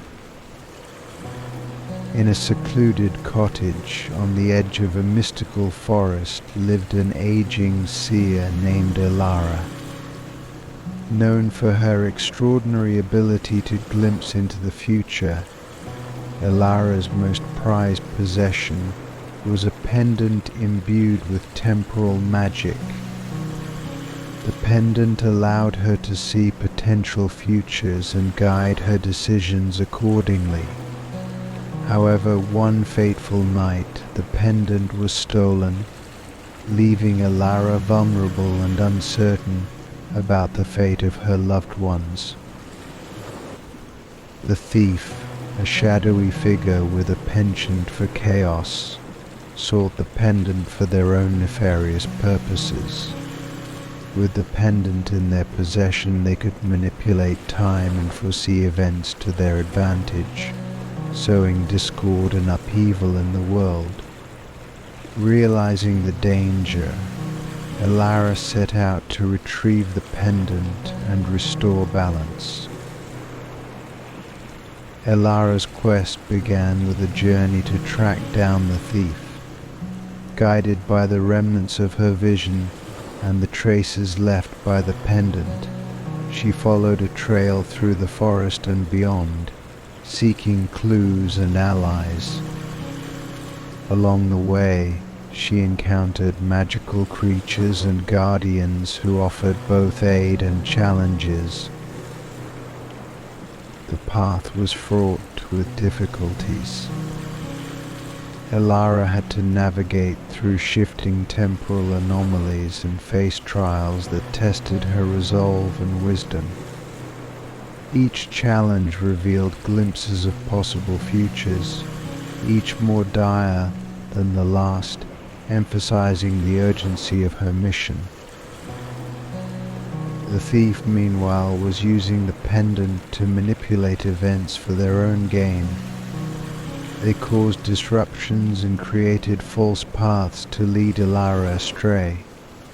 Despite these obstacles, Leora remained steadfast, relying on her intuition and the guidance of her allies to stay on course.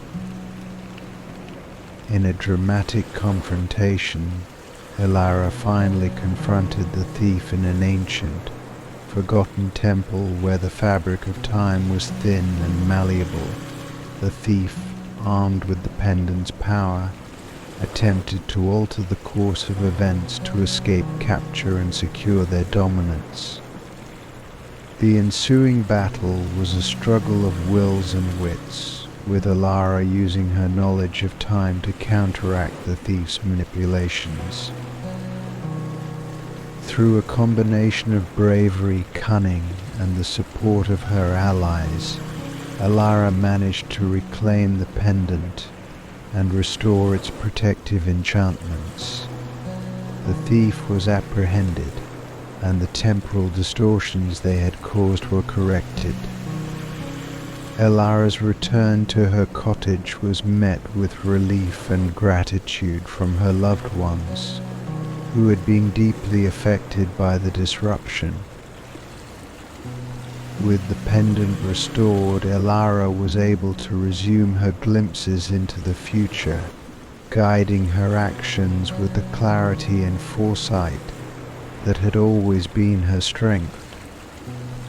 The experience had reinforced her understanding of the delicate balance between fate and free will, and she continued to use her gift to help others navigate their own paths.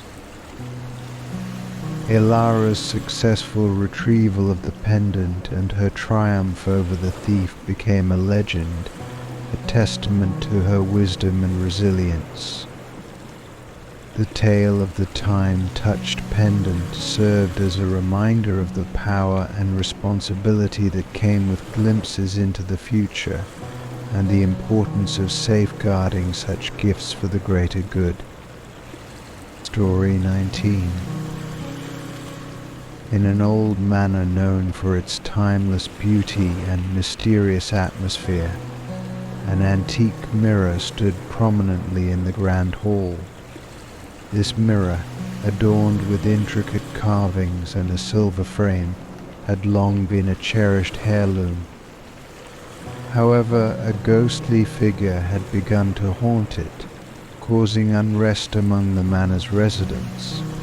The phantom's presence was inexplicable and eerie, tied to the mirror's enigmatic past. The responsibility of unraveling the mystery fell to an artist named Isabella, known for her keen eye and intuitive understanding of history and art. Isabella had been invited to the manor to investigate the haunting and discover the truth behind the ghostly apparition.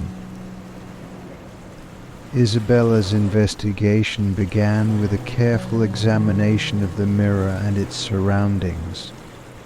She discovered that the mirror was not just a reflective surface, but a repository of memories and emotions from the past. The phantom's presence seemed to be connected to a tragic event that had occurred long ago, reflected in the mirror's surface.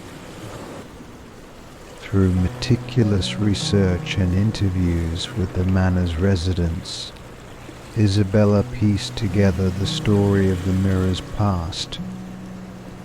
It had once belonged to a noble family, and the ghostly figure was believed to be the spirit of a young woman named Eveline, who had met a tragic fate within the manor's walls. Eveline's story was one of love and betrayal. She had been betrothed to a wealthy suitor but had fallen in love with someone else. The affair was discovered, leading to a series of events that resulted in Eveline's untimely death. Her spirit, bound by unresolved emotions and the tragic nature of her fate, was believed to be trapped within the mirror. Isabella's artistic talents were crucial in understanding the mirror's significance.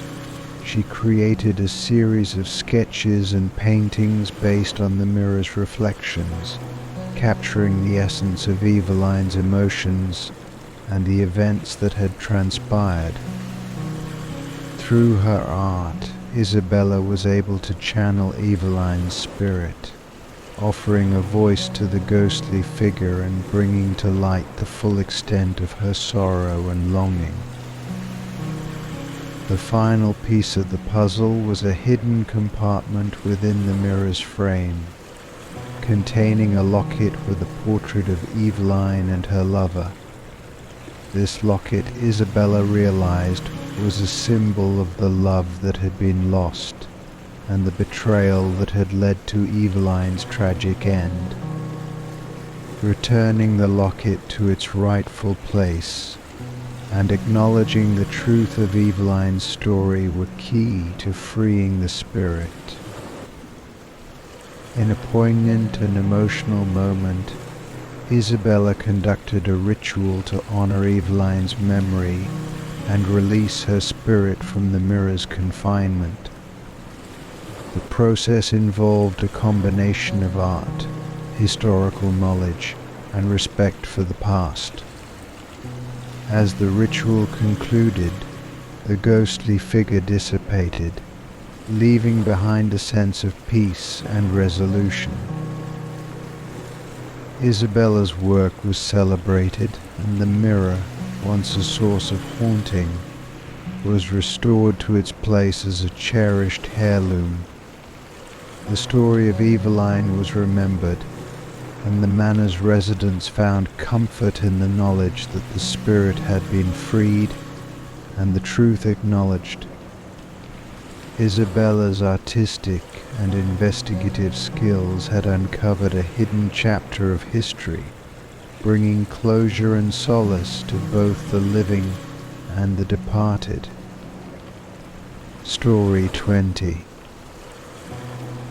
In a world where celestial events were intertwined with magic and wonder, there was a hidden garden known only to a few. The celestial garden, visible only during specific alignments of the stars and planets, was rumored to hold the secret to eternal youth. For years the garden remained a legend, its location and secrets known only through ancient texts and forgotten lore. The story of the garden became personal for an aging hero named Arik, who had once been a formidable warrior and adventurer. Now in the twilight of his life, Arik sought to restore his lost vitality and recapture the strength of his youth. Driven by both hope and nostalgia, he embarked on a quest to find the celestial garden. Arik's journey began with the study of ancient maps and celestial charts, seeking the precise alignments that would reveal the garden's location. The texts described the garden as a place of extraordinary beauty and magic, blooming with flowers that radiated an otherworldly glow. The garden's entrance would only appear during a rare celestial alignment, a moment when the stars and planets formed a harmonious pattern. As the alignment approached, Arik set out on a perilous journey through treacherous landscapes and mystical realms. His quest led him to forgotten temples, ancient ruins and celestial observatories, where he gathered clues and encountered guardians of the celestial secrets. Each location provided a piece of the puzzle, guiding him closer to the garden's elusive entrance. The final stage of Arik's journey took him to a remote and enchanted valley, where the celestial alignment was at its peak. The garden's entrance, hidden by powerful enchantments, was revealed only to those who could demonstrate purity of purpose and unwavering determination. Upon entering the garden, Arik was greeted by a breathtaking landscape of vibrant flora and shimmering pools. The garden was alive with celestial energy, and its beauty was beyond anything he had ever imagined. However, Arik soon realized that the garden's magic came with a price. To gain its benefits, he had to confront his own past and come to terms with his journey. The garden's central feature was a radiant pool of water, said to hold the essence of eternal youth. As Arik approached the pool, he experienced visions of his past, his triumphs and failures, his moments of glory and regret. The reflections in the water revealed the true nature of his desires and the wisdom he had gained over the years. Arik's encounter with the pool was both transformative and humbling. He understood that eternal youth was not merely about physical vitality, but also about embracing the lessons and experiences that came with age. The garden offered him a choice to restore his youth, or to accept the wisdom and strength that came from a life well lived. In a moment of clarity, Arik chose to embrace his true self and the wisdom he had gained. The garden's magic granted him a renewed sense of vitality and purpose, not by reversing time but by enhancing his understanding and appreciation of his own journey. Arik returned from the celestial garden with a profound sense of fulfillment and peace. He continued to share his stories and wisdom, inspiring others to seek their own paths to enlightenment and self-discovery. The legend of the celestial garden lived on, a testament to the transformative power of the celestial and the wisdom that comes from embracing one's true self. Story 21. In the annals of history, there existed a legend of a kingdom that appeared only during eclipses, shrouded in mystery and myth. This kingdom, known as Umbra, was said to vanish when the celestial bodies realigned, leaving behind only whispers of its existence. The secret of its appearance and disappearance had puzzled scholars and explorers for centuries, but none had succeeded in uncovering the truth. Dr. Elara Stone, a distinguished historian and expert in ancient civilizations, was captivated by the legend of Umbra. Her fascination led her to a dusty manuscript that hinted at a rare celestial event, a full eclipse coinciding with a rare planetary alignment, which was predicted to reveal the kingdom's location. As the date of the next alignment approached, Elara resolved to solve the mystery of the eclipsed kingdom. Armed with ancient texts and celestial charts, Elara prepared for her journey. She journeyed to a remote observatory known for its historical significance in mapping celestial events. There she met with other scholars who had studied Umbra's legend but had never managed to find concrete evidence. They shared their knowledge and theories, which provided Elara with invaluable insights and clues. The day of the eclipse arrived, and Elara set out to a secluded region known for its unusual magnetic properties, believed to be linked to Umbra's appearance. As the moon began to obscure the sun, the land fell into an eerie twilight. Elara followed a series of arcane symbols and geographical markers that aligned with the eclipse's path. Her heart raced as she ventured deeper into the shadowed landscape.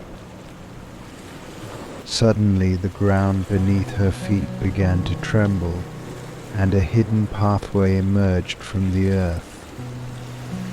Elara descended into a subterranean realm, where the air was thick with the scent of ancient magic and forgotten lore. The path led to a grand, forgotten gate adorned with mystical runes. The gate opened to reveal the kingdom of Umbra, a breathtaking realm of dark, shimmering architecture and ethereal landscapes. The city was a marvel of forgotten technology and arcane art, with structures that seemed to float and luminescent flora casting an otherworldly glow. The kingdom's inhabitants were spectral figures, their forms shifting and flickering like shadows in the twilight. Elara discovered that Umbra's people had been cursed to remain in a liminal state between existence and oblivion. Their kingdom appeared only during eclipses as a result of this curse, trapped in a cycle of temporary visibility. The curse had been placed by an ancient sorcerer who sought to protect the kingdom's secrets, but had instead condemned its people to a perpetual twilight. To break the curse, Elara had to delve into the kingdom's history. She learned from the spectral inhabitants and uncovered ancient records detailing the sorcerer's intentions and the magic behind the curse. The key to lifting the curse lay in restoring a powerful artifact known as the Obsidian Heart, which had been fractured and hidden away. Elara embarked on a quest within Umbra to find the Obsidian Heart's fragments. Her journey took her through treacherous landscapes and ancient ruins, each piece of the artifact guarded by magical challenges and trials. As she collected the fragments, she encountered the sorcerer's spirit, who revealed the true nature of the curse, a misguided attempt to preserve the kingdom's secrets. In a climactic confrontation, Elara restored the Obsidian Heart and performed a ritual to lift the curse. The kingdom of Umbra began to transform, its inhabitants freed from their spectral state. The kingdom, once hidden in shadows, began to merge with the physical realm, becoming a place of permanent existence and newfound prosperity. Elara's discovery and the breaking of the curse became legendary. The kingdom of Umbra was no longer a fleeting mystery but a living testament to the power of understanding and redemption. Elara returned to her scholarly pursuits with a profound sense of accomplishment, her name forever associated with the uncovering of one of history's greatest enigmas.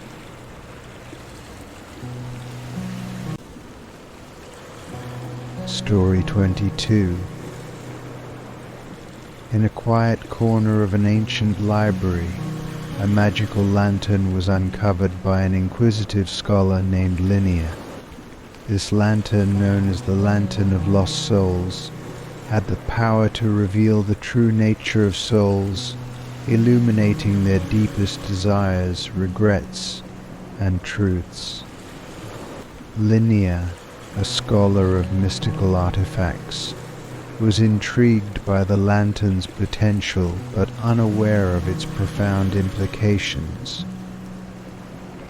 Upon examining the lantern, Linnea discovered that it was more than a mere artifact. It was a mirror into the soul, capable of revealing the innermost truths of those who gazed into its light.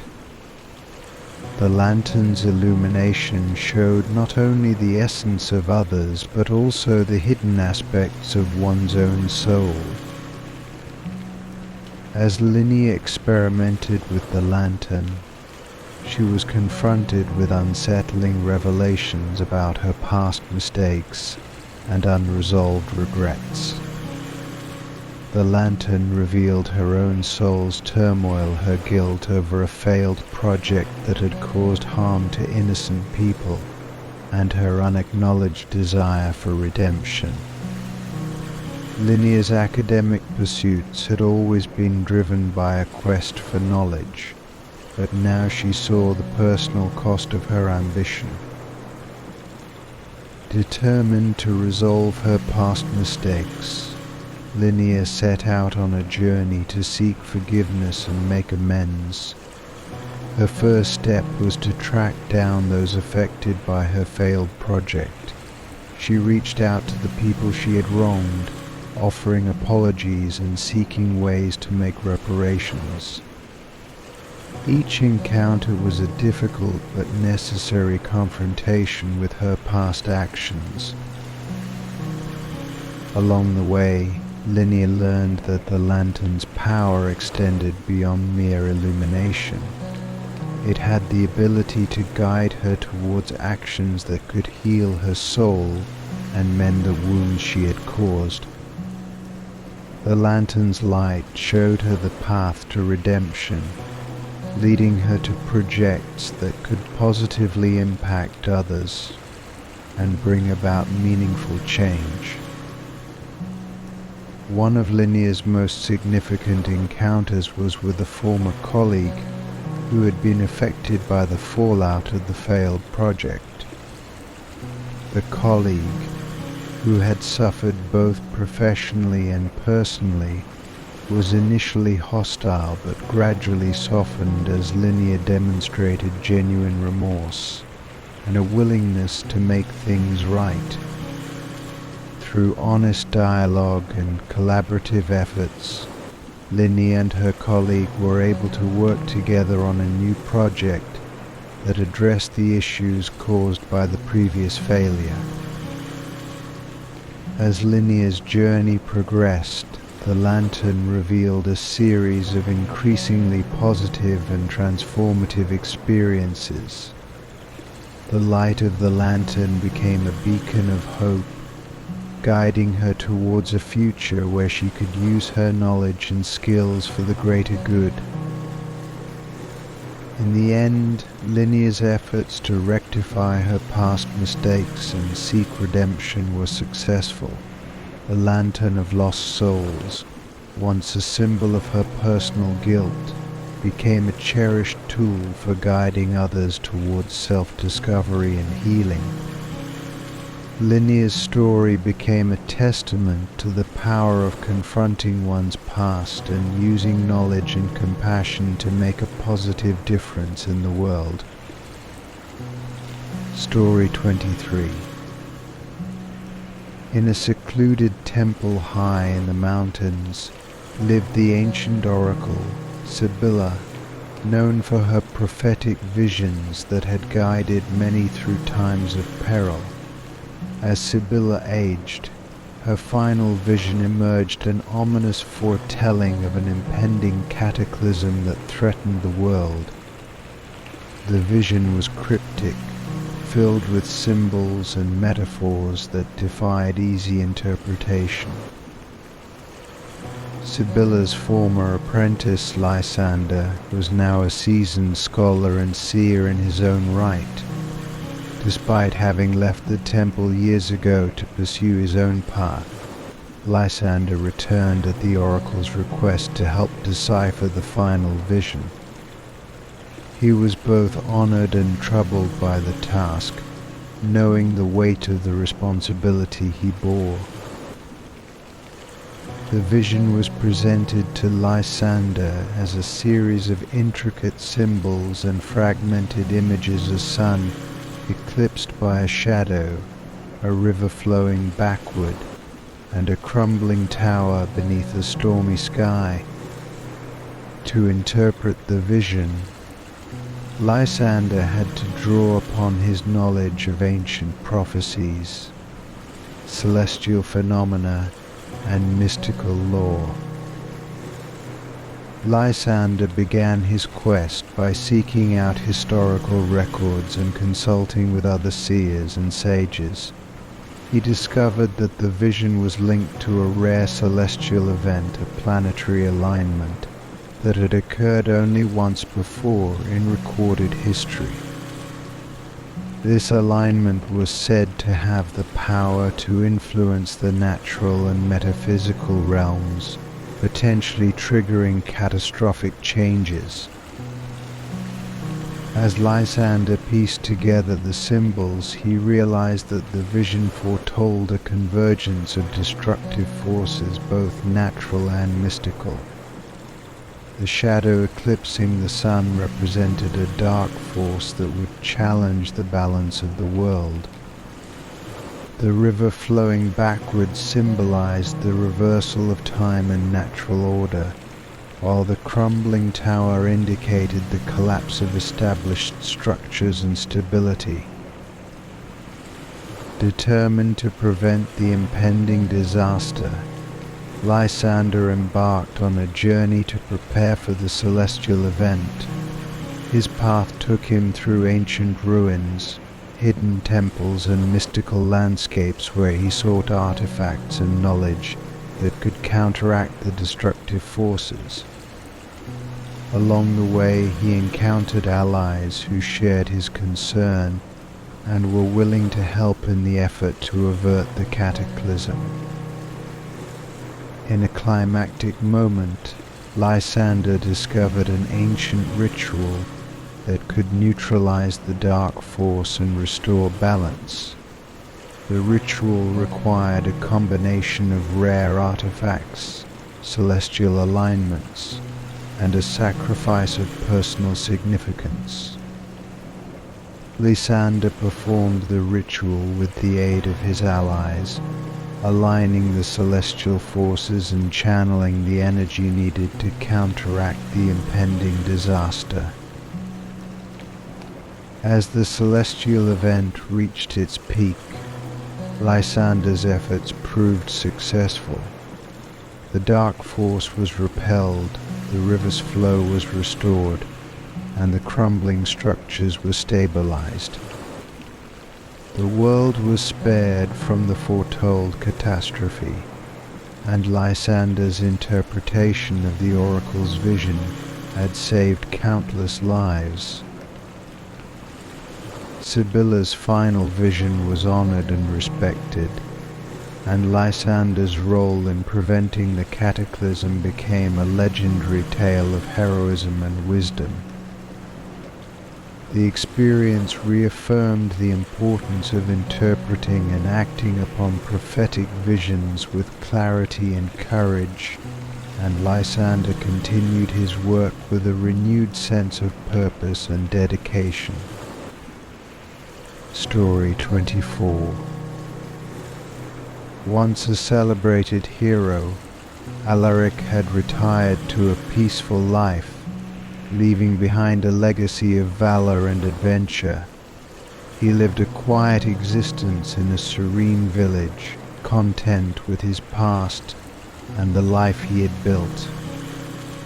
However, his tranquility was shattered when an old ally, Leora, arrived seeking his help.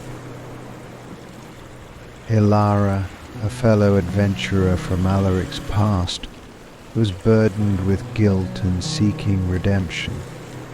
She revealed that a looming threat endangered the realm, a dark force that had been gathering strength in secret.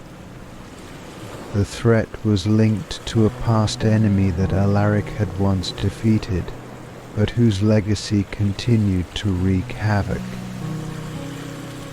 Reluctant to return to the life of a hero, Alaric initially refused Leora's plea.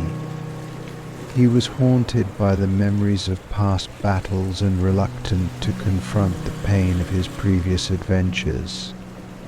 Yet, Leora's determination and the urgency of the threat convinced him to reconsider. His sense of duty and the bond of friendship rekindled his resolve. Alaric and Leora embarked on a quest to confront the dark force and seek a solution to the looming threat. Their journey was filled with challenges and trials, testing their courage and resolve. Along the way, they revisited old haunts and faced adversaries from their past. As they delved deeper into the threat, Alaric and Leora uncovered the true nature of the dark force, a remnant of an ancient evil that had been underestimated and allowed to fester.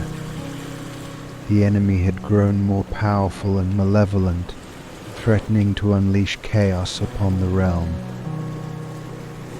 Alaric's reluctance turned into determination as he faced the enemy's forces. The battles were fierce and arduous, but his skills and experience proved invaluable. Leora's redemption arc intertwined with Alaric's journey as they worked together to overcome the darkness and restore balance. In a climactic confrontation, Alaric and Leora confronted the dark force, using their combined strength and knowledge to vanquish the enemy once and for all. The realm was saved and the threat was neutralized. Alaric's return to heroism had been a crucial factor in their success, and his legacy was reaffirmed. The journey allowed Alaric to come to terms with his past and find closure.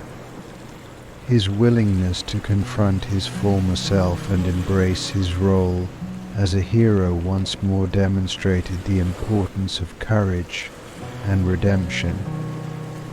Alaric's story became a powerful reminder that even retired heroes could find new purpose and make a difference when their world needed them most. Story 25. Dr. Mira Callahan, a renowned archaeologist, was troubled by strange dreams that began to plague her sleep. These dreams were vivid and haunting, filled with fragments of a long-lost civilization. The echoes of this civilization were accompanied by a sense of impending danger. Driven by a mix of curiosity and unease, Mira set out to investigate the origins of these dreams. Mira's research led her to ancient texts and artifacts that hinted at the existence of a forgotten civilization known as the Etherians. The Etherians were believed to have possessed advanced knowledge and powerful magic, but had mysteriously disappeared, leaving only scattered remnants of their culture. As Mira delved deeper into the Etherians' history, she discovered that their civilization had been built upon a foundation of arcane knowledge and celestial alignments. The disappearance of the Etherians was linked to a catastrophic event that had caused their knowledge and culture to fade into obscurity. The dreams that Mira experienced were not mere figments of her imagination but echoes of the Etherians' past, resurfacing as a warning of a repeating catastrophe. The echoes revealed a pattern of destruction and upheaval that mirrored the events leading to the Etherians' fall. Mira realized that these echoes were an attempt to alert her to a similar threat that was reawakening. Determined to prevent a repeat of history, Mira embarked on an expedition to uncover the hidden remnants of the Etherian civilization. Her journey took her to forgotten ruins, ancient libraries, and mystical sites where the Etherians had left behind clues to their knowledge and magic. Along the way, Mira encountered artifacts that contained fragments of the Etherians' wisdom. Each artifact provided insights into their advanced technology and magic, offering solutions to prevent the impending catastrophe. Mira's expertise in archaeology and her intuition helped her piece together the puzzle of the Etherians' legacy. The final piece of the puzzle was a hidden chamber that contained a powerful artifact known as the Celestial Nexus. This artifact was believed to be the key to controlling the forces that had once caused the Etherians' downfall. Mira's understanding of the artifact's magic allowed her to harness its power and prevent the catastrophic event. As Mira activated the Celestial Nexus, she was able to stabilize the forces that had threatened to repeat the past's destruction. The echoes of the Etherian civilization faded, replaced by a sense of peace and resolution. Mira's efforts preserved the knowledge and culture of the Etherians, ensuring that their legacy would not be forgotten. The story of the fading echoes became a testament to the power of understanding history and learning from the past. Mira's journey was celebrated as a triumph of knowledge and preservation, and her work ensured that the echoes of the Etherians would continue to resonate as a source of inspiration and caution for future generations. Story 26. In the heart of the elven realm stood the Elder Tree, an ancient and revered arboreal giant believed to hold the wisdom of ages. Its massive branches stretched high into the sky, and its leaves whispered secrets of the past, present, and future. For centuries, the Elder Tree had been a source of guidance and knowledge for the elven people. However, as the years passed, it began to wither. Its once vibrant foliage turned brittle, and its branches drooped as if burdened by an unseen weight. Concerned for their cherished guardian, the Elven Council turned to their most esteemed scholar, Eloin. Eloin was renowned for her deep knowledge of ancient lore and her intuitive grasp of the mystical arts. She was tasked with unraveling the mystery behind the Elder Tree's decline and finding a way to restore it to its former glory. Eloin approached the Elder Tree, her heart heavy with the responsibility she bore. The tree's usual vibrant aura was diminished, replaced by a somber and desolate atmosphere. She began her investigation by examining the tree's bark, leaves and roots, searching for any signs of disease or decay. Her observations revealed that while the physical condition of the tree was deteriorating, there were no signs of blight or pestilence. Instead, Eloin discovered strange, cryptic symbols etched into the Elder Tree's bark. These symbols seemed to pulse with a faint, ethereal light, and Eloin realized that they might hold the key to understanding the tree's plight. She consulted ancient texts and scrolls in the elven archives, seeking to decipher the meaning behind these enigmatic markings. As Eloin worked through the ancient texts, she learned that the Elder Tree's withering could be a sign of a deeper, more profound issue. The symbols on the tree were linked to an ancient prophecy foretelling a time of great change and upheaval. The prophecy spoke of a cosmic imbalance that could affect the Elder Tree and, by extension, the elven people. Determined to uncover the truth, Eloin performed a series of rituals designed to commune with the spirit of the Elder Tree. Through these rituals, she entered a trance and experienced vivid visions of the tree's past.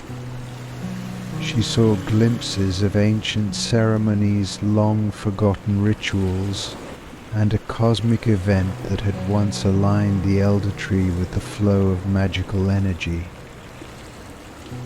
The visions revealed that the Elder Tree's decline was linked to a disruption in the natural balance of magic. An ancient artifact known as the Luminous Orb, which had once maintained the harmony between the Elder Tree and the cosmos, had been lost or stolen. Without the orb's stabilizing influence, the Elder Tree's connection to the mystical energies was waning. Eloin's quest to find the luminous orb led her on a journey across the elven lands. She encountered ancient guardians, navigated through treacherous landscapes, and delved into forgotten ruins. Each step brought her closer to understanding the nature of the orb and the forces that had thrown the balance out of alignment. After much effort, Eloin located the luminous orb hidden within a concealed chamber in an ancient temple. The orb was dim and dormant, its light barely flickering. Eloin performed a ritual to restore the orb's power, channeling her own magical energy into it. The orb's light gradually grew stronger, and she felt the balance between the elder tree and the cosmos begin to stabilize. Returning to the elder tree, Eloin placed the restored luminous orb within the tree's heartwood. The tree responded with a surge of vitality, its branches regaining their strength and its leaves regaining their vibrant color.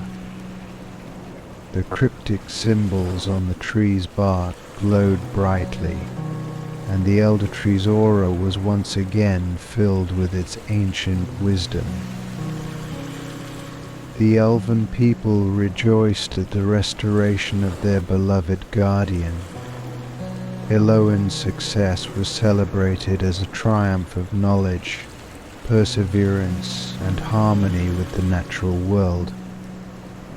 The elder tree continued to be a beacon of wisdom and guidance for the elven realm, and Eloin's name was remembered as the scholar who saved the enigma of the elder tree.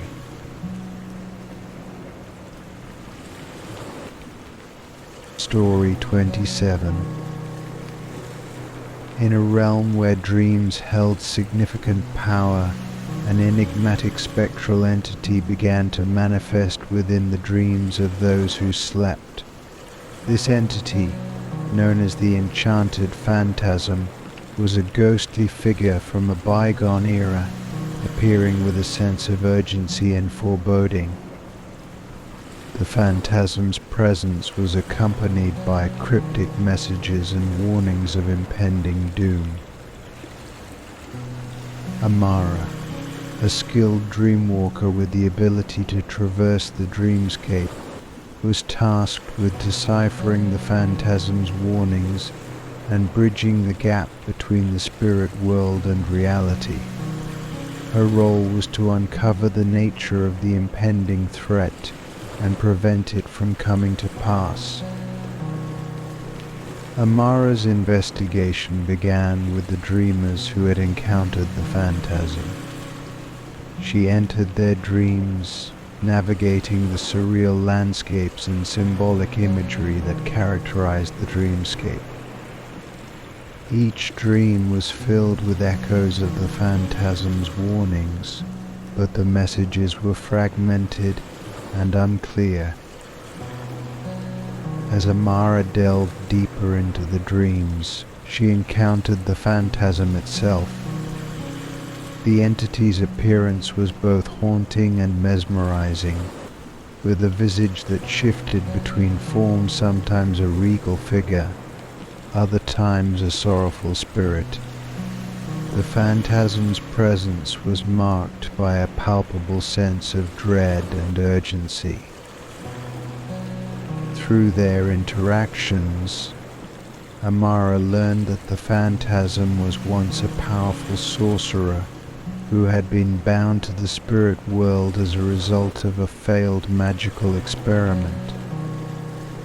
The sorcerer's actions had inadvertently caused a rift between the spirit world and reality, leading to a growing imbalance that threatened both realms. The Phantasm's warnings were a plea for help, as the imbalance was now reaching a critical point. The impending doom was linked to a cosmic event that would further destabilize the barrier between the spirit world and the physical realm. If left unaddressed, this event would lead to a catastrophic merging of the two worlds, with devastating consequences for both. To prevent the catastrophe, Amara had to perform a ritual to mend the rift and restore balance. The ritual required the cooperation of both the dreamscape and the physical world, necessitating the alignment of magical energies and the resolution of the sorcerer's unfinished business. Amara's journey took her to ancient sites and mystical locations where she sought artifacts and knowledge related to the sorcerer's experiment. She encountered beings from both the spirit world and the physical realm, each offering pieces of the puzzle and guidance for her task. In a dramatic culmination, Amara performed the ritual at the convergence point of the rift, channeling the combined energies of both worlds. The ritual involved invoking the sorcerer's spirit and harnessing the power of ancient artifacts to repair the damage caused by the failed experiment. The phantasm, now at peace, was released from its spectral existence and able to find rest. The successful restoration of balance prevented the impending doom and ensured the stability of both the spirit world and the physical realm. Amara's efforts were celebrated as a triumph of courage and understanding, and she continued her work as a dreamwalker, honored for her role in bridging the gap between worlds. Story 28. In an antique shop nestled in a quiet corner of a bustling city, a dusty music box was discovered. The box was adorned with intricate carvings and delicate inlay, but it was the melody it produced that captured the attention of those who heard it. The melody was hauntingly beautiful but imbued with a profound sense of sorrow. Anyone who listened to it found themselves overwhelmed by uncontrollable grief. The music box's origins were shrouded in mystery, and its curse became a subject of intrigue for many. A bard named Leora, known for her skill in unraveling magical and musical mysteries, took on the challenge of uncovering the source of the melody's sorrowful power. Leora's investigation began with the music box itself. She carefully examined its mechanisms and inscriptions, seeking any clues about its origin and the nature of its curse. The melody played when the box was opened, and Leora noted its melancholic notes and haunting refrain. Through her research, Leora discovered that the music box had been created by a renowned composer who had lived during a time of great personal tragedy. The composer, Aidan, had been a gifted musician who lost his beloved partner in a tragic accident. Overwhelmed by grief, Aidan composed the melody as a way to express his sorrow and preserve the memory of his lost love. As Leora delved deeper into Aidan's life, she learned that the music box had been enchanted with a powerful sorrow spell. The spell was intended to allow Aidan to relive and communicate his grief, but it had become a curse that affected those who heard the melody. The enchantment was a manifestation of Aidan's unresolved pain and longing. To lift the curse, Leora had to confront the essence of the melody and its connection to Aidan's sorrow. She sought out Aidan's former colleagues, friends, and surviving family members, piecing together the story of his life and the circumstances surrounding the creation of the music box. Leora discovered that the key to breaking the curse lay in resolving Aidan's unfinished business. She learned that Aidan had never fully expressed his emotions or found closure after his partner's death. The melody's sorrow was a reflection of his own unresolved grief. In a poignant and emotional moment, Leora performed a ritual to honor Aiden's memory and help him find peace. She played the melody one final time, allowing the music to resonate with the full depth of Aiden's emotions. Through the ritual, Leora channeled the collective grief and longing into a release, allowing Aiden's spirit to find closure and move on. As the curse was lifted, the music box's melody transformed into a gentle, soothing tune. The once haunting notes became a testament to love and loss, capturing the beauty of Aiden's emotions without the overpowering sorrow. The music box became a cherished artifact, its melody a reminder of the power of healing and closure. Leora's success in unraveling the curse and lifting the melancholy melody earned her acclaim as a master bard and a compassionate healer of emotional wounds. The music box continued to be a symbol of the enduring connection between love and sorrow, a legacy of Aiden's artistry and Leora's dedication. Story 29. In a secluded, mystical glen, a sacred place was protected by a guardian spirit, known as the Twilight Guardian. This ethereal being was tasked with maintaining the harmony and sanctity of the sacred site, a place revered for its magical significance. Over time, however, the Twilight Guardian began to fade, its once vibrant presence becoming a mere whisper in the twilight. An old warrior named Kale, who had once fought alongside the Guardian in his youth, was called upon to rekindle the spirit's strength. Kale had retired from battle and lived a peaceful life, but the news of the Guardian's decline stirred a deep sense of duty within him. Kale journeyed to the sacred site, where he found the Twilight Guardian barely holding on to its form. The Guardian's aura was dim, and its once gleaming eyes were clouded with weariness. Kale was deeply moved by the sight, and determined to restore the Guardian's strength. To rekindle the spirit's power, Kale needed to revisit the deeds and memories of his past that were intertwined with the Guardian's protection. He retraced the steps of his former battles and the sacred rituals that had once fortified the Guardian's essence. Kale's journey was both physical and emotional. He revisited old allies and locations that were significant to his past and the Guardian's protection. He encountered remnants of the ancient battles and relics that held the power to restore the Guardian's strength. Through his quest, Kale relived his heroic deeds and the sacrifices he had made in the name of duty and honor.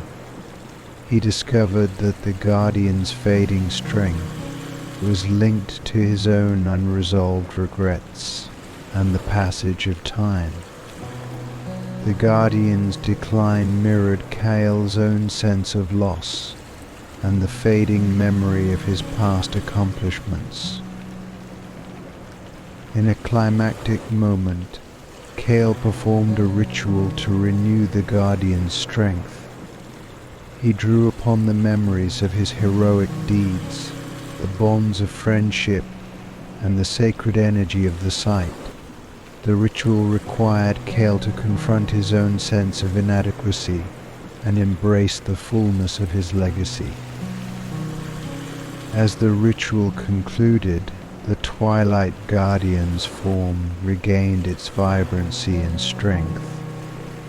The Guardian's presence was restored, and the sacred site was once again infused with its protective magic. Kyle's efforts were celebrated as a testament to the enduring power of duty and the importance of confronting one's past. The Twilight Guardian's renewed strength symbolized the enduring connection between the past and the present. Kyle's legacy as a warrior was honored, and the sacred site continued to be a beacon of magic and protection. Kyle's story became a reminder that even in the twilight of one's life, there is always a chance to rekindle old strengths and find new purpose. Story 30. In a hidden library, buried beneath the ruins of an ancient city, lay the notes of an enigmatic scholar, known only as the Forgotten Scholar. The scholar's writings were said to contain knowledge that could change the world, but the library had been lost to time and forgotten by all but a few. A lone researcher named Leora stumbled upon the hidden library during her quest for ancient knowledge.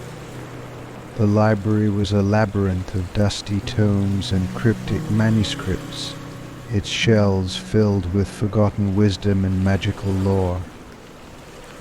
Leora was drawn to the scholar's notes, intrigued by the promise of knowledge that could reshape the world.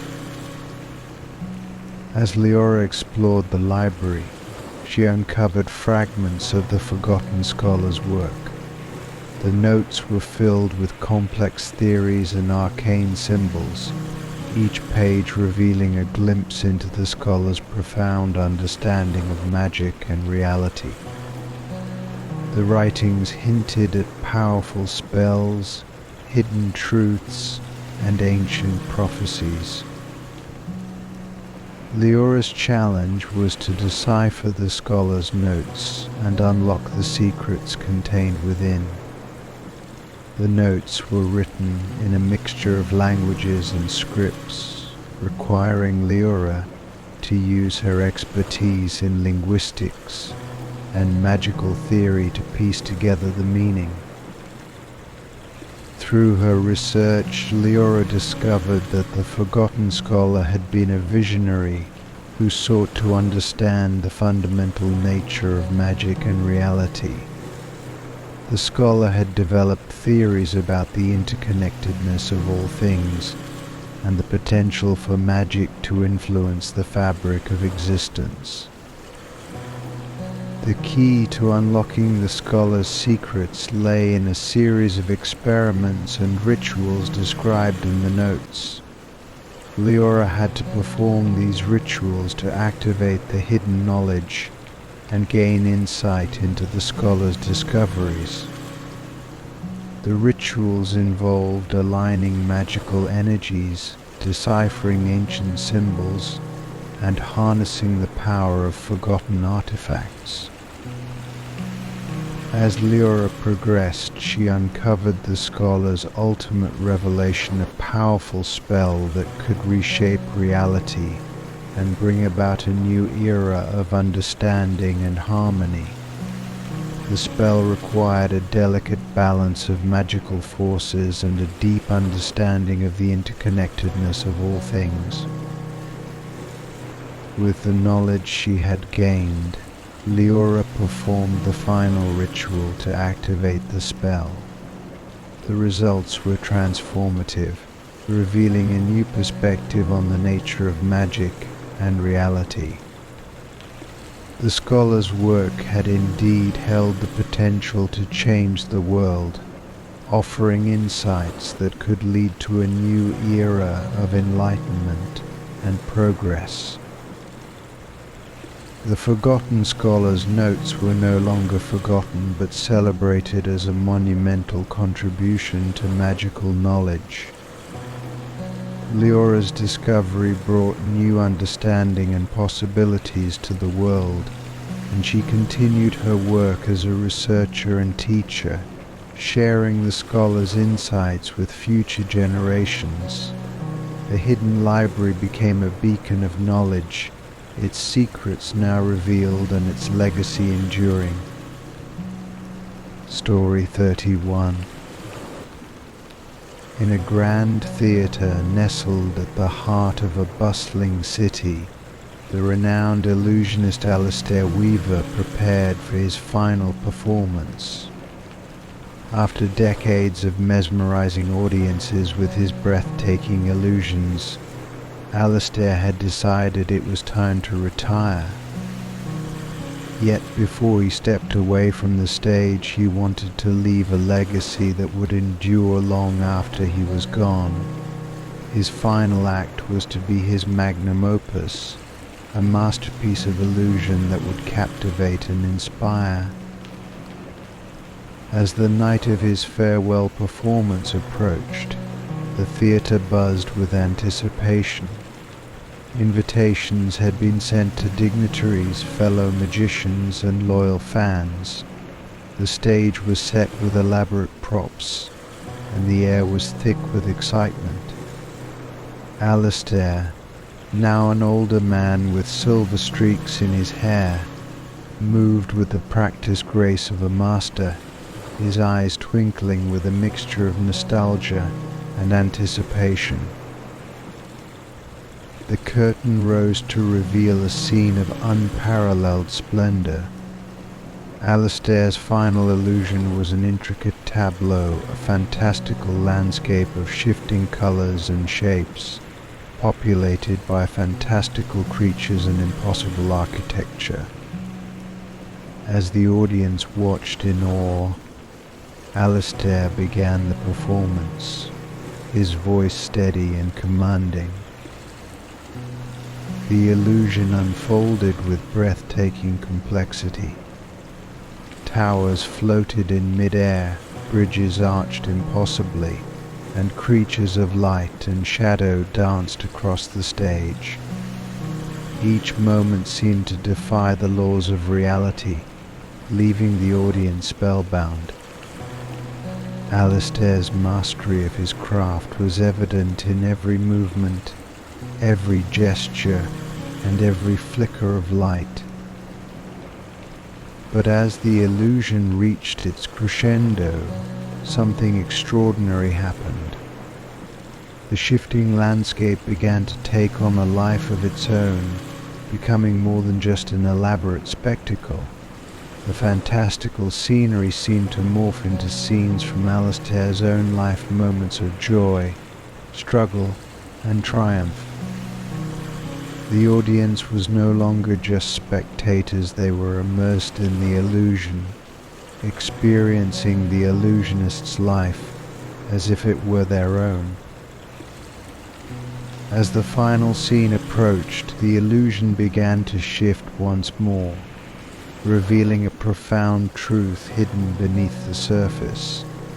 The once grand landscape transformed into a simple, humble setting, a modest theatre, filled with memories of Alistair's early days as a performer. The audience saw glimpses of his journey from a young, aspiring magician to a celebrated master of illusion. The illusion's final act was a reflection on the nature of his craft and the essence of his legacy.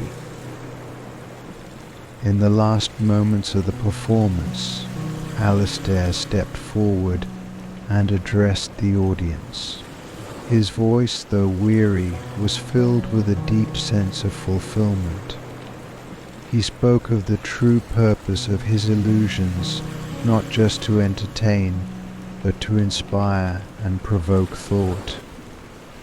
He revealed that his final act was not just a grand spectacle, but a reflection on the nature of reality and perception. Alistair's farewell performance was met with a standing ovation. The audience was moved not only by the beauty of the illusion, but by the profound message it conveyed. Alistair's legacy was not merely in the tricks he had performed, but in the impact he had made on those who had witnessed his art. In the years that followed, the tale of Alistair's final illusion became legendary. It was remembered not just as a dazzling display of magic, but as a deeply meaningful reflection on the nature of perception and the power of art. Alastair's legacy endured, inspiring future generations to see beyond the surface and to explore the deeper truths hidden within the illusions of life.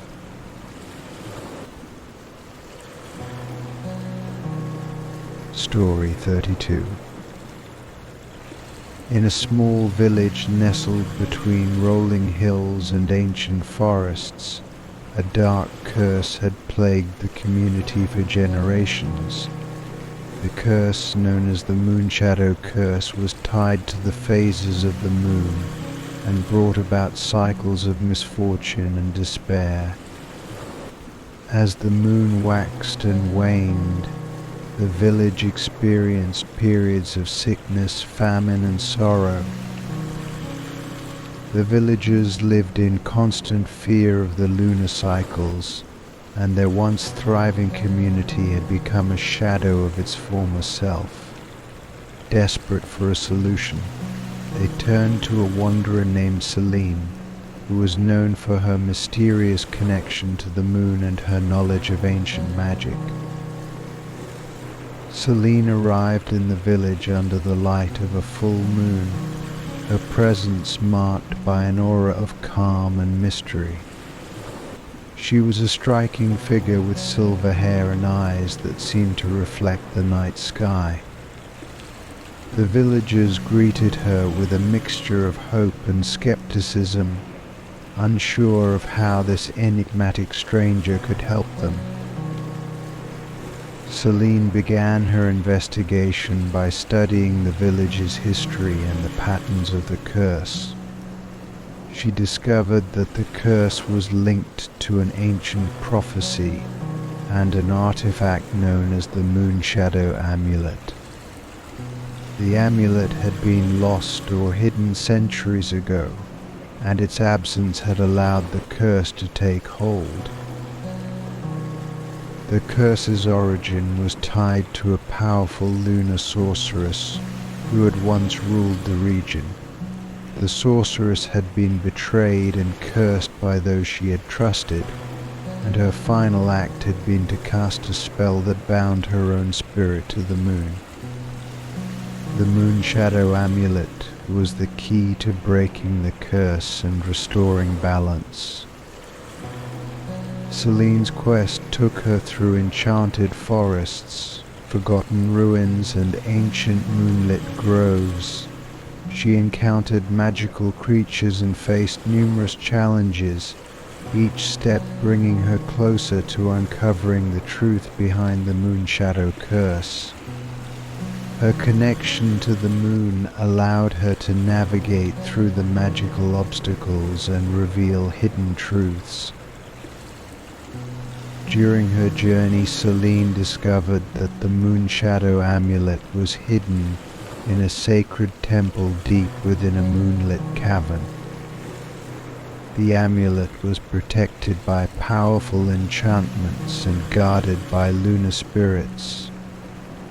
Selene performed a series of rituals to gain the spirits' trust and unlock the amulet's power. With the Moonshadow Amulet in hand, Selene returned to the village and prepared to perform the ritual to lift the curse. The ritual required aligning the amulet with the phases of the moon and invoking the sorceress's spirit. Selene's deep connection to the moon and her understanding of ancient magic enabled her to complete the ritual with precision. As the ritual concluded, the curse was lifted, and the village began to recover from its long years of suffering. The lunar cycles no longer brought misfortune, and the community experienced renewed hope and prosperity. The villagers celebrated Selene as a hero and a savior, grateful for her bravery and knowledge. Celine's success in breaking the Moonshadow curse was celebrated as a triumph of magic and perseverance. Her connection to the moon and her understanding of ancient lore had restored balance and healed the village. The story of her journey became a legend, inspiring others to seek out the truth and overcome darkness with courage and wisdom. Story 33. In a quaint village surrounded by lush meadows and babbling brooks, an old wishing well stood as a symbol of hope and magic. The well had a reputation for granting wishes, but its gifts came at a great cost. Over the years, the well had become a source of both wonder and regret, with many villagers experiencing the consequences of their wishes. However, as time passed, the wishing well began to dry up. Its waters, once clear and sparkling, had dwindled to a mere trickle. The villagers were troubled by the well's decline, as it had been a cherished part of their lives and a source of hope during times of need. An adventurer named Kyle, known for his bravery and resourcefulness, was drawn to the village by the tale of the well's plight. Kyle was determined to restore the well's magic and heal the rift it had caused. He sought out the well's history and the stories of those who had made wishes. Kyle discovered that the well's enchantment was tied to an ancient pact made by a powerful sorcerer. The sorcerer had created the well as a means of granting wishes, but had embedded a curse into its magic. Each wish granted by the well came with a price, and over time, the accumulated costs had drained the well's vitality. To restore the well's magic, Kale had to unravel the curse and fulfill the conditions of the sorcerer's pact. His journey led him to uncover forgotten lore and ancient artifacts related to the well's enchantment. He encountered trials and challenges that tested his resolve and ingenuity. Kale learned that the key to healing the well was to make a selfless wish, one that would restore balance and remove the accumulated cost of the previous wishes. The well's magic was tied to the intentions behind the wishes and the impact they had on the world.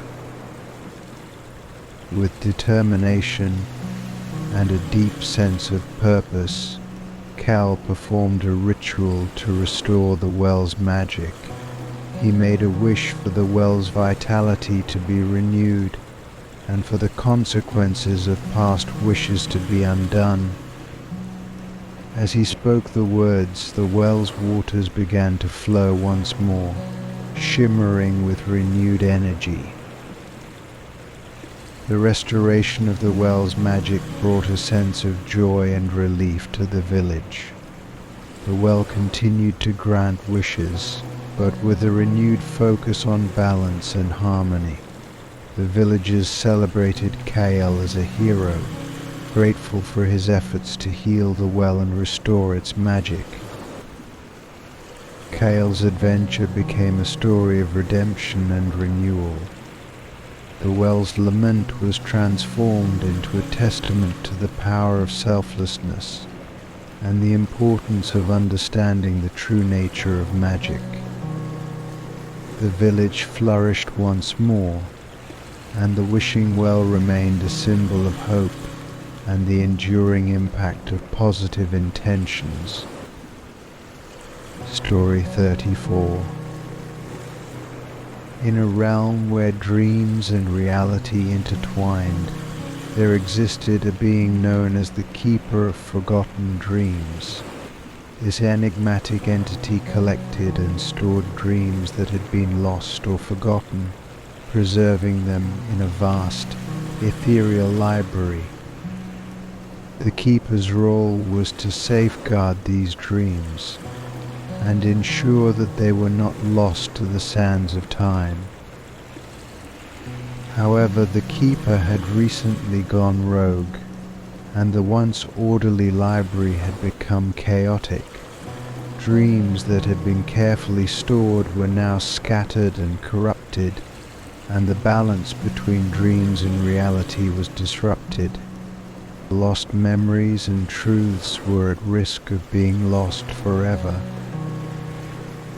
A curious dreamer named Leora, known for her ability to navigate the dreamscape, was summoned to confront the Keeper and restore order.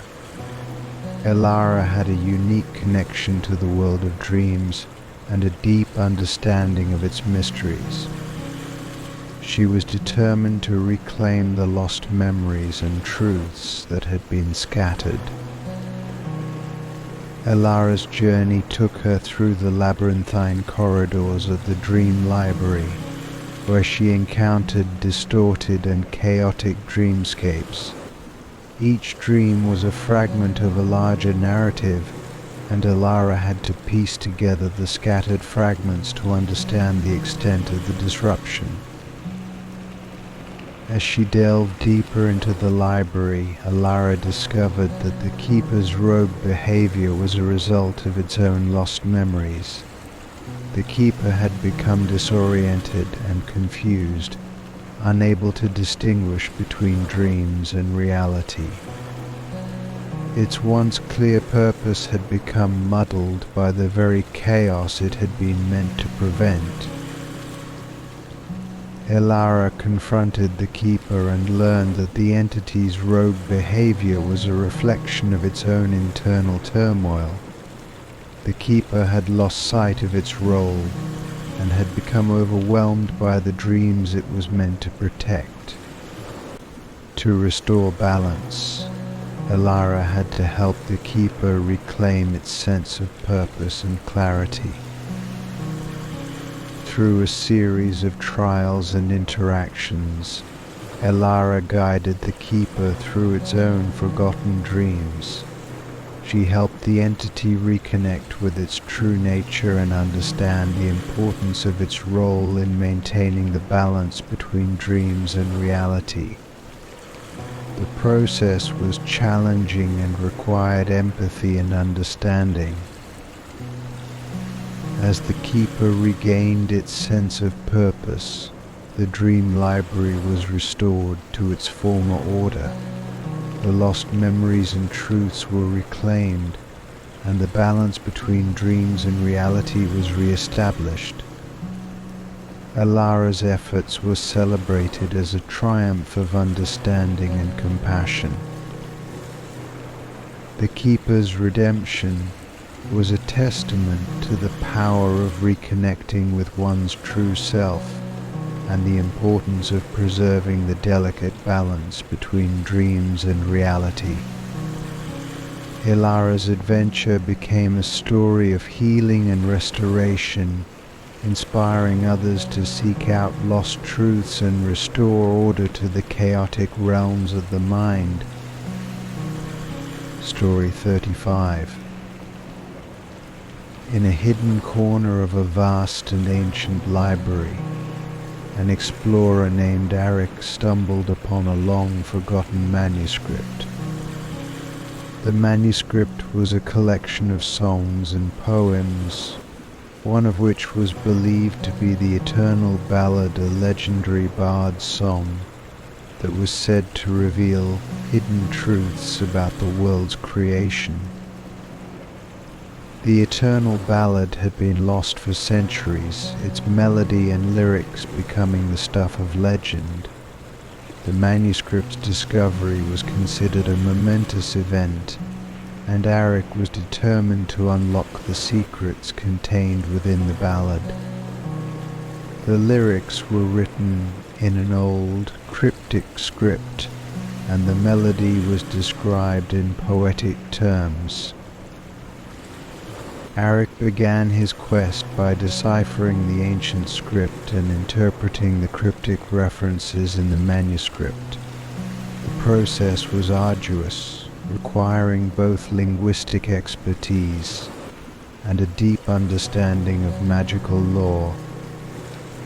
Arik's efforts revealed that the ballad was not just a song but a powerful magical artifact, capable of revealing profound truths about the world's origins.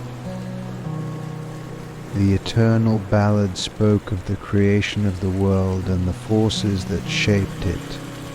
It described cosmic events and celestial beings, weaving a tapestry of myth and history. The ballad's melody was said to hold the key to understanding the fundamental nature of existence. As Arik delved deeper into the manuscript, he discovered that the ballad's truths were not just about the past but also about the present and future. The song contained prophecies and insights that could influence the course of events and shape the destiny of the world. Arik's journey to interpret the eternal ballad took him to ancient sites and magical locations mentioned in the lyrics. He sought out wise sages and scholars, each of whom offered pieces of the puzzle. The ballad's influence became evident as Arik uncovered hidden knowledge and insights about the world.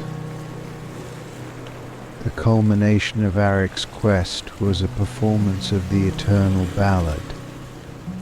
With the lyrics and melody finally understood, Arik performed the song in a grand ceremony. The performance revealed hidden truths and connected the past with the present, offering a new perspective on the world's creation and its ongoing evolution.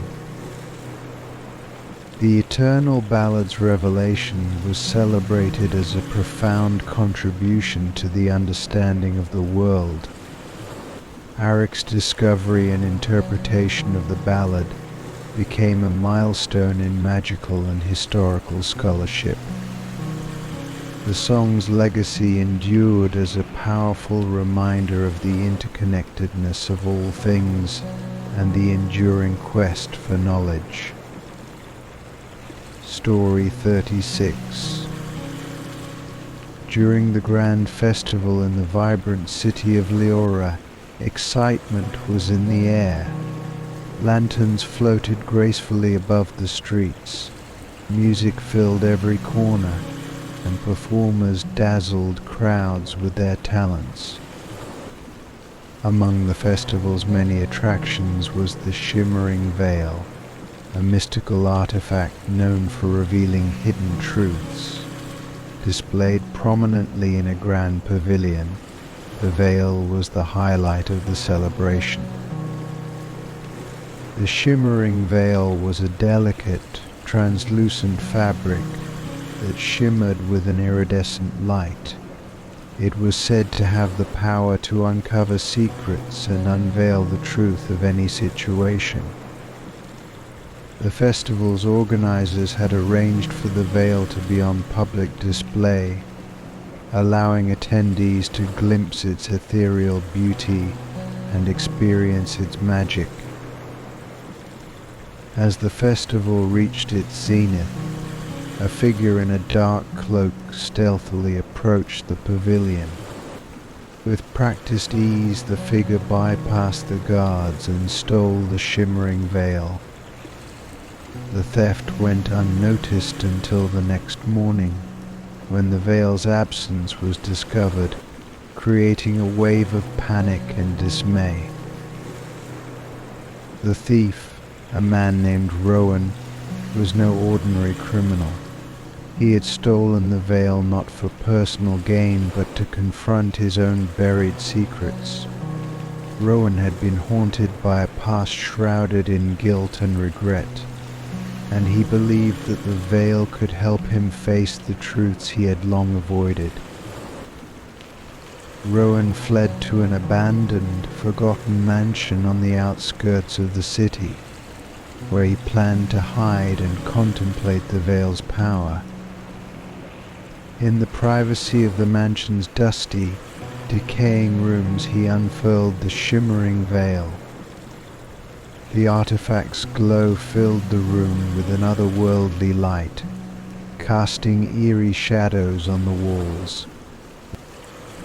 As Rowan gazed into the veil, it revealed visions from his past scenes of betrayal, loss, and sorrow. Each image was a fragment of his history, playing out like a surreal, haunting tapestry. Rowan saw himself as a young man, once full of dreams and ambition, and witnessed the events that had led to his current state of turmoil. The visions were painful, each one pulling Rowan deeper into his own darkness. He saw the moment he had betrayed his closest friend for personal gain, the subsequent downfall of their shared dream, and the years of guilt that had followed. The veil forced him to confront the full weight of his actions and their consequences. Through the haze of his own regret, Rowan understood that the veil's true power was not just in revealing secrets, but in guiding the bearer to seek redemption. The visions were not just a display of his past, but a call to action. The veil's magic demanded that Rowan acknowledge his wrongs and make amends. Realizing the path he needed to take, Rowan decided to return the shimmering veil. He sought out his former friend, whose life had been irrevocably changed by Rowan's betrayal. With a heavy heart, Rowan apologized and offered restitution for the pain he had caused.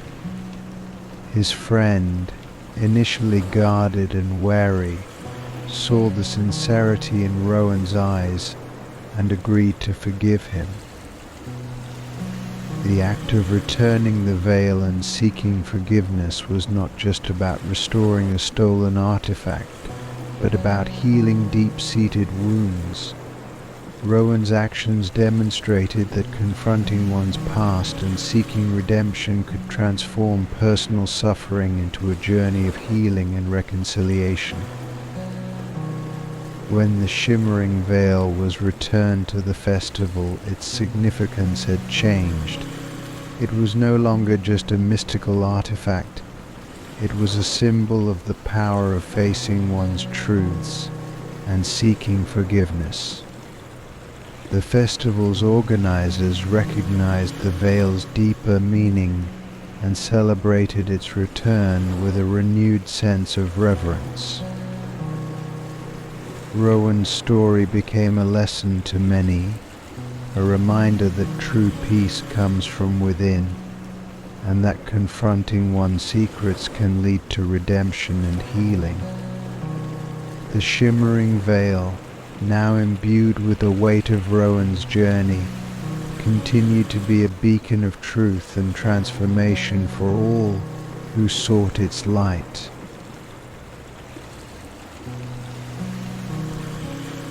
Story 37. In a remote corner of the world, nestled deep within an ancient forest, lay a hidden sanctuary known only to a few. This sanctuary was a place of peace and solitude, protected by an ageless sage named Elion. The sanctuary was renowned for its tranquility and the wisdom it offered to those who sought it. Elion, an ethereal figure with a timeless presence, had dedicated his life to guarding the sanctuary and teaching those who stumbled upon it. The sanctuary was a place where time seemed to stand still, and its beauty was untouched by the outside world. It was a realm of serenity, where nature and magic intertwined seamlessly. One day, a lost soul named Arya stumbled upon the sanctuary. Arya had been wandering for years, searching for solace and meaning. She was burdened by grief and confusion, her spirit weighed down by the trials of life. When she discovered the sanctuary, it was as if she had found a haven amidst her turmoil. Aelion welcomed Arya with quiet grace. He saw the pain and confusion in her eyes and understood that she was seeking more than just a refuge. Aelion knew that the true purpose of the sanctuary was not merely to provide a physical haven, but to guide individuals towards a deeper understanding of peace and solitude. As Arya settled into the sanctuary, Aelion began to teach her the ways of inner peace. The lessons were not traditional teachings, but experiential, deeply rooted in the natural rhythms of the sanctuary. Arya learned to listen to the whispers of the wind, the songs of the birds, and the rustling of the leaves. Each sound, each sensation, was a lesson in mindfulness and presence. The sanctuary's tranquil environment allowed Arya to confront her inner turmoil. She meditated by the serene lake, walked through the lush meadows, and sat in quiet contemplation beneath ancient trees. Aelion guided her through these experiences, helping her to understand the nature of solitude and the importance of embracing the present moment. Through her time in the sanctuary, Arya began to experience a profound transformation. The grief and confusion that had once dominated her life started to dissipate. She realized that true peace came not from escaping her problems, but from accepting and understanding them. The sanctuary had provided her with the space and the wisdom to find clarity within herself. Aelion's teachings were subtle but powerful. He showed Arya that solitude was not a state of isolation but a space for self-discovery and growth.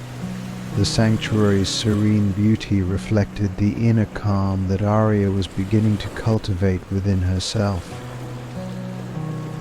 As the time came for Arya to leave the sanctuary, she felt a deep sense of gratitude and renewal. Aelion imparted his final lesson that peace and solitude were not destinations but journeys. The sanctuary had given her the tools to carry forward a sense of inner tranquility, no matter where life's path might lead. Arya departed from the sanctuary with a renewed sense of purpose and inner peace. The lessons she had learned from Aelion became a guiding light in her life, helping her navigate the challenges she would face with a calm and centered perspective. The hidden sanctuary continued to serve as a beacon of wisdom and peace for those who sought it. Aelion's teachings lived on through the individuals he had guided, each carrying a piece of the sanctuary's serenity with them into the world. The sanctuary remained a timeless haven, a testament to the power of inner peace and the transformative nature of solitude. Story 38. In a quaint village surrounded by rolling hills and meandering streams, a tear-shaped crystal known as the crystal tear was discovered. The crystal was said to hold a person's deepest sorrow, encapsulating their pain and grief in its shimmering depths. It was a relic of great emotional power, and its discovery stirred both curiosity and apprehension. The crystal tear found its way into the hands of a grieving individual named Leora. Leora had recently lost her beloved partner, and her heart was heavy with sorrow. The crystal, with its ethereal glow, seemed to call to her, offering a means to confront and release the pain that had consumed her life. Leora took the crystal tear to a secluded spot by the village's tranquil lake, a place where she often went to reflect and find solace. The lake's calm waters mirrored the sky, and its peaceful setting provided a perfect backdrop for her emotional journey. As Leora held the crystal, its glow intensified, and she felt a surge of emotion. The crystal tear began to resonate with her sorrow, and visions of her past with her partner unfolded before her eyes. She saw moments of joy and love, interspersed with scenes of their struggles and eventual separation. The crystal's magic was not merely to hold sorrow, but to help the bearer confront and process it. Leora was guided through her memories, experiencing her grief in a way that was both intense and therapeutic. The crystal tear allowed her to relive her emotions fully, acknowledging the depth of her pain without being overwhelmed. As Leora continued to hold the crystal, she began to understand the nature of her grief. She realized that her sorrow was not just a burden but a testament to the love she had shared. The crystal tear helped her see that her pain was a reflection of the profound connection she had experienced, and that it was a part of her healing process. In a poignant moment of clarity, Leora felt a shift within herself. The crystal tear's glow began to dim, and she experienced a sense of release and acceptance. The crystal had served its purpose, helping her confront her deepest sorrow and allowing her to begin the process of healing. Leora placed the crystal tear back by the lake, where it continued to shine softly, a symbol of the emotional journey it had facilitated. She left the lake with a lighter heart, carrying with her the understanding that grief was a natural part of love and that healing was possible. The crystal tear remained a powerful relic, its magic serving as a guide for those who sought to confront their own sorrows. Leora's experience became a story of hope and healing, illustrating the transformative power of facing one's deepest emotions and finding peace amidst the pain. Story 39. Deep within an ancient, sprawling fortress lay a relic of immense power, the Timeless Relic. This artifact had the ability to grant glimpses into past lives, revealing the experiences and knowledge of those who had come before. It was guarded by an ancient protector named Kale, who had dedicated his life to safeguarding the relic and its secrets. One fateful day, the Timeless Relic was stolen. The thief, a shadowy figure with a mysterious past, sought to harness the relic's power for their own purposes. The theft sent ripples of concern through the realm, as the relic was not only a valuable artifact but also a safeguard against an ancient evil that had long been forgotten. Kale, aware of the relic's significance and the potential consequences of its misuse, set out to recover it. His quest led him through treacherous landscapes and into the heart of a dark conspiracy. He discovered that the thief intended to use the relic to awaken a long-dormant evil, a force that had been sealed away for centuries. As Kale pursued the thief, he encountered various challenges and adversaries.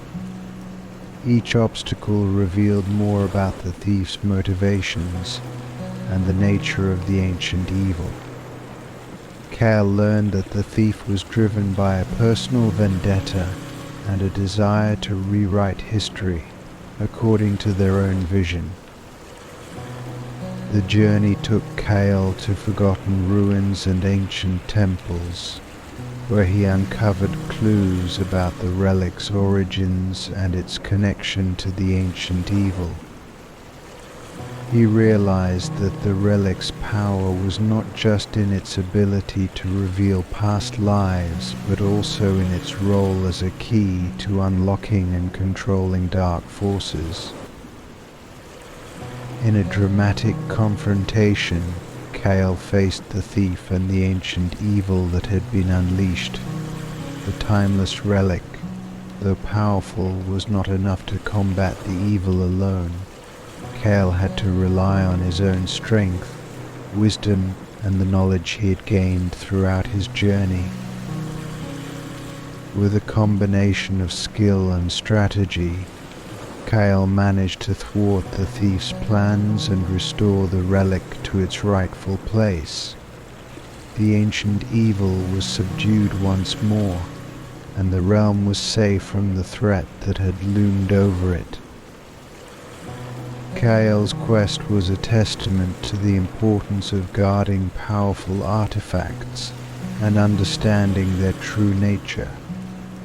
The timeless relic, with its ability to reveal past lives and connect with ancient forces, remained a symbol of the intricate balance between knowledge and power. Story 40. The dreaming sea was a vast and mysterious body of water that reflected the dreams of those who gazed upon it. Its surface shimmered with ethereal light, and its depths held the reflections of countless dreams and visions. The sea was a source of wonder and fascination, attracting sailors and dreamers from across the world. Recently, however, the dreaming sea had begun to show disturbing visions, nightmares, and unsettling images that left those who beheld them with a sense of dread. The once beautiful reflections had become chaotic and dark, sparking fear and concern among the local inhabitants. A seasoned sailor named Jareth was determined to uncover the source of the sea's disturbing visions. Jareth had a deep connection to the sea and a reputation for navigating its mysteries. He set sail to explore the dreaming sea, hoping to find answers and restore the sea's balance. As Jareth sailed across the sea, he observed the changing reflections. Nightmarish scenes of chaos and destruction played out on the water's surface, casting an ominous pall over the journey. The visions seemed to be connected to a growing sense of unrest and darkness. Jareth's investigation led him to ancient legends and forgotten lore about the dreaming sea. He discovered that the sea was connected to the realm of dreams, and that its reflections were influenced by the collective emotions and fears of those who gazed upon it. The recent disturbances were linked to a rising tide of negative emotions and unresolved conflicts. To understand the source of the unrest, Jareth delved into the dreams of those who had witnessed the disturbing visions. He sought out dreamwalkers and seers who could offer insights into the nature of the sea's reflections. Through these consultations, he learned that the sea's disturbances were a manifestation of a deeper, hidden threat. Jareth's journey took him to a hidden island at the heart of the dreaming sea, where he encountered an ancient entity known as the Dreamweaver. The Dreamweaver was a guardian of the sea's balance, responsible for maintaining harmony between dreams and reality. It revealed that the recent disturbances were a result of a rift between the dream realm and the waking world. With the Dreamweaver's guidance, Jareth embarked on a quest to mend the rift. He navigated through dreamscapes and faced challenges that tested his courage and resolve. Along the way, he encountered the manifestations of collective fears and anxieties that had contributed to the sea's turmoil. Through perseverance and insight, Jareth was able to restore balance to the dreaming sea. The disturbing visions faded, and the sea's reflections returned to their serene and enchanting state. The Dreamweaver expressed gratitude for Jareth's efforts and offered him a deeper understanding of the interconnectedness of dreams and reality. Jareth's journey was a testament to the power of facing and resolving internal conflicts. The dreaming sea remained a symbol of the delicate balance between dreams and the waking world, and Jareth's adventure became a story of courage and discovery. The sea's reflections continued to inspire awe and wonder, reminding all who gazed upon them of the profound connection between the realms of dreams and reality. Story 41. In the secluded mountains of Eldoria, where ancient magic still whispered through the air, there lay a small, hidden monastery. Here the mystic known as Arian had spent decades studying the arcane and guiding seekers of wisdom.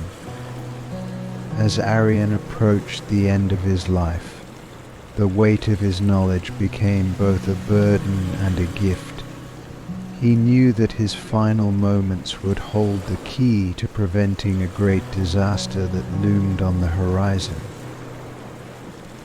Arian's final days were marked by a series of cryptic messages. His frail hands scribbled arcane symbols and enigmatic phrases which he entrusted to his most devoted apprentice, Leora. These messages were not mere ramblings but carefully crafted clues meant to unravel a deep and complex mystery.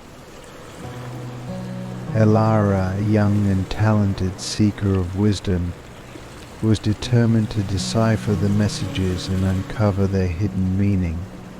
She knew that Arian's final words held the power to avert an impending calamity, but the mystic's deathbed cryptograms were as intricate as they were elusive. Each message was a puzzle, entwined with ancient symbols and mystical references. The first message Leora deciphered hinted at a celestial alignment. It spoke of the moon's tear on the night of the blood-red eclipse. Leora consulted the monastery's ancient astronomical charts and discovered that such an alignment was approaching within the week. The message seemed to suggest that something significant would occur during this rare celestial event. As Leora continued her quest, she found the second message buried within a scroll. It was a riddle about the shadow that dances in the light of the fallen star. This riddle pointed to a location within the monastery grounds, the old observatory, now a ruin overgrown with ivy. There, Leora discovered a hidden chamber beneath the ruins, where an ancient tome lay hidden. The tome contained ancient prophecies and warnings about a dark force imprisoned beneath the earth. According to the text, this force would be released if certain conditions were met, including the celestial alignment foretold in Arian's first message. The tome revealed that a powerful artifact known as the Ages of Eternity was the key to preventing the disaster. Leora's search for the Ages of Eternity led her to a labyrinthine series of catacombs beneath the monastery. Guided by Arian's cryptic messages and the tome's instructions, she navigated through treacherous traps and magical barriers. The labyrinth was designed to test the seeker's resolve and wisdom, ensuring that only the worthy could retrieve the artifact. During her trials, Leora encountered magical illusions and ancient guardians, each presenting her with challenges that tested her intellect and courage. She had to solve puzzles, overcome physical obstacles, and confront her own fears.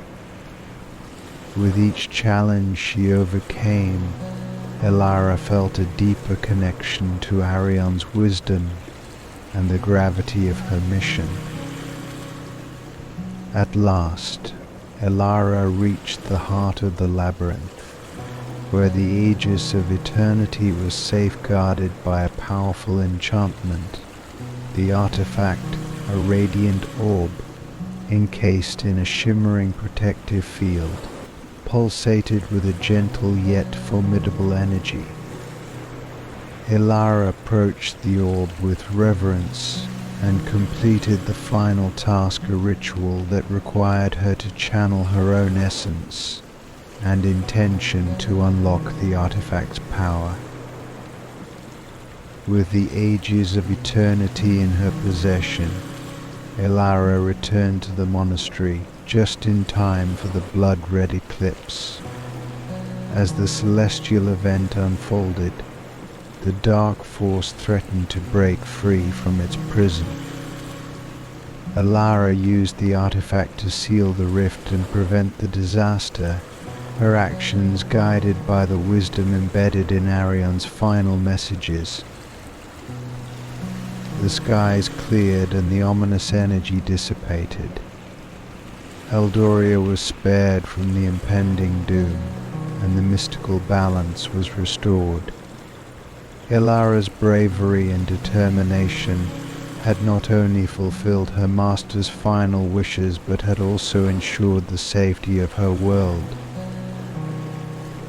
Arian's final messages, though cryptic and challenging, had served their purpose.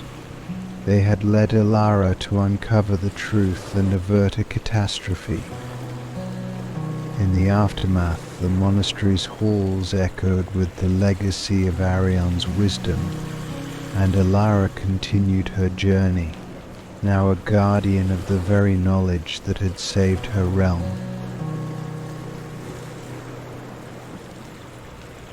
Story 42. Nestled in the heart of an uncharted jungle, shrouded by mist and ancient legends, lay the legendary fountain, said to grant eternal youth and wisdom. The fountain had captivated the imaginations of adventurers and seekers for centuries.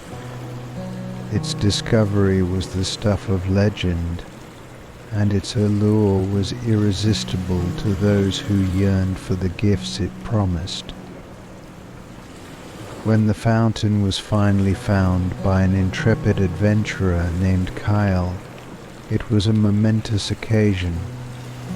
Kyle had journeyed through perilous terrain, overcoming treacherous obstacles and solving ancient riddles to reach the fountain. What he found was a breathtaking sight, a crystal clear pool of water, surrounded by luminous flora, and ancient runes glowing softly in the twilight. Kale approached the fountain with awe, understanding the gravity of his find. He had heard tales of its power, but had never truly believed them until now. The fountain's waters sparkled with an enchanting glow, and a gentle breeze carried the faint echoes of whispers from ages past. As Kale prepared to drink from the fountain, he was visited by an enigmatic guardian, an ancient being tasked with protecting the fountain and its secrets. The guardian warned Kale of the true cost of the fountain's gifts. Eternal youth and wisdom came with profound consequences, and the choices he made would shape his destiny. The guardian explained that while the fountain's water could grant eternal youth, it did not grant immunity to the passage of time. Instead, it preserved one's physical form while the mind and soul continued to evolve. The wisdom gained from the fountain was a double-edged sword, offering profound insights, but also revealing the burdens of immortality. Kale faced a dilemma. He had long sought wisdom and had hoped to use the fountain's gifts to bring about positive change in the world. Yet the guardian's words made him question whether the price of eternal life was worth the burden it imposed. He pondered the implications of living through countless ages, witnessing the rise and fall of civilizations, and bearing the weight of timeless knowledge. Reflecting on his own desires and the legacy he wished to leave behind, Kale decided to test the waters of the fountain without drinking. He observed the reactions of those who had sought the fountain before him, and realized that many had fallen victim to their own hubris. The legends spoke of individuals who had been consumed by their quest for immortality, losing their way and becoming shadows of their former selves. Kale chose to leave the fountain untouched, understanding that true wisdom lay not in seeking eternal youth, but in embracing the natural flow of life. He acknowledged that the fleeting nature of existence was what gave life its meaning and value. The fountain, though powerful, was not the answer to his quest for wisdom. Instead, it was a reminder of the importance of living a meaningful and purposeful life. As Kyle departed from the legendary fountain, he carried with him the knowledge that some gifts were best left unclaimed. He returned to his world with a renewed sense of purpose, choosing to make a difference through his actions and the wisdom he had gained from his journey. The fountain remained a legendary artifact, its allure undiminished, but its lessons were now part of Kale's legacy. Story 43. The Phantom Carnival was a mythical event that appeared only once in a lifetime, a spectral gathering of forgotten dreams and desires. It was said to manifest in the twilight hours, its ephemeral wonders drawing those who longed for a glimpse of their deepest wishes. When the carnival's ethereal lights flickered into view, it was a rare and magical occurrence. An outsider named Leora found herself drawn to the Phantom Carnival, guided by an inexplicable sense of destiny. She had heard tales of its appearance, and was intrigued by the idea of exploring its wonders. As she entered the carnival, she was greeted by a surreal and enchanting sight: vibrant tents, whimsical performers, and fantastical attractions that seemed to defy reality. The carnival was a labyrinth of illusions and enchantments, each corner revealing a different aspect of the human experience. Lyra encountered mystical games, enigmatic fortune tellers, and performers who seemed to embody the very essence of dreams. Yet beneath the carnival's whimsical facade lay a series of hidden traps and trials designed to test the resolve of its visitors. As Lyra navigated the carnival's wonders, she encountered various challenges that mirrored her own desires and fears. The attractions seemed to reflect her innermost thoughts, offering glimpses of what she wished for and what she feared most. Each trial was both a spectacle and a test, designed to reveal the true nature of the visitor's heart. One of the carnival's most intriguing features was the Hall of Mirrors, where Lyra saw reflections of her past and future selves. The mirrors revealed the choices she had made and the paths she might take, each reflection presenting a different possibility. The hall was both mesmerizing and disorienting, forcing Lyra to confront her own desires and regrets. As Lyra delved deeper into the carnival, she began to sense that there was a deeper purpose to its magic. The carnival's true aim was not merely to entertain, but to guide visitors towards self-discovery and understanding.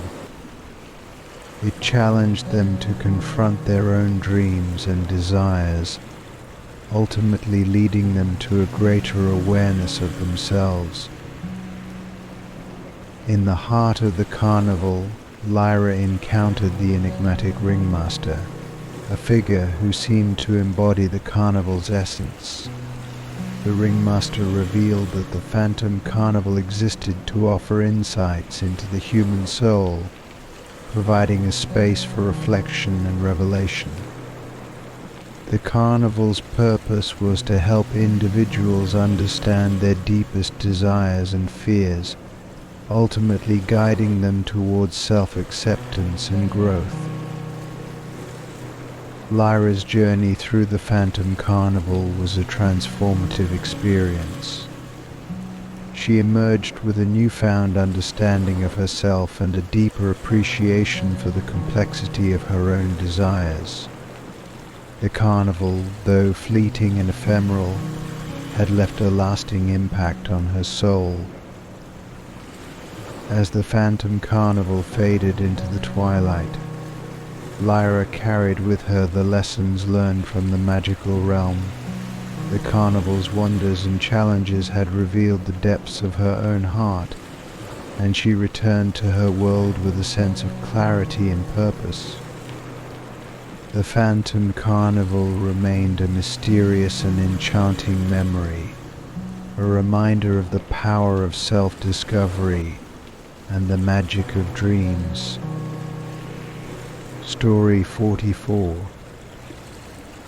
In a quiet village nestled between rolling hills and ancient forests, there was a legend of a soul trapped between worlds, a wandering spirit seeking peace.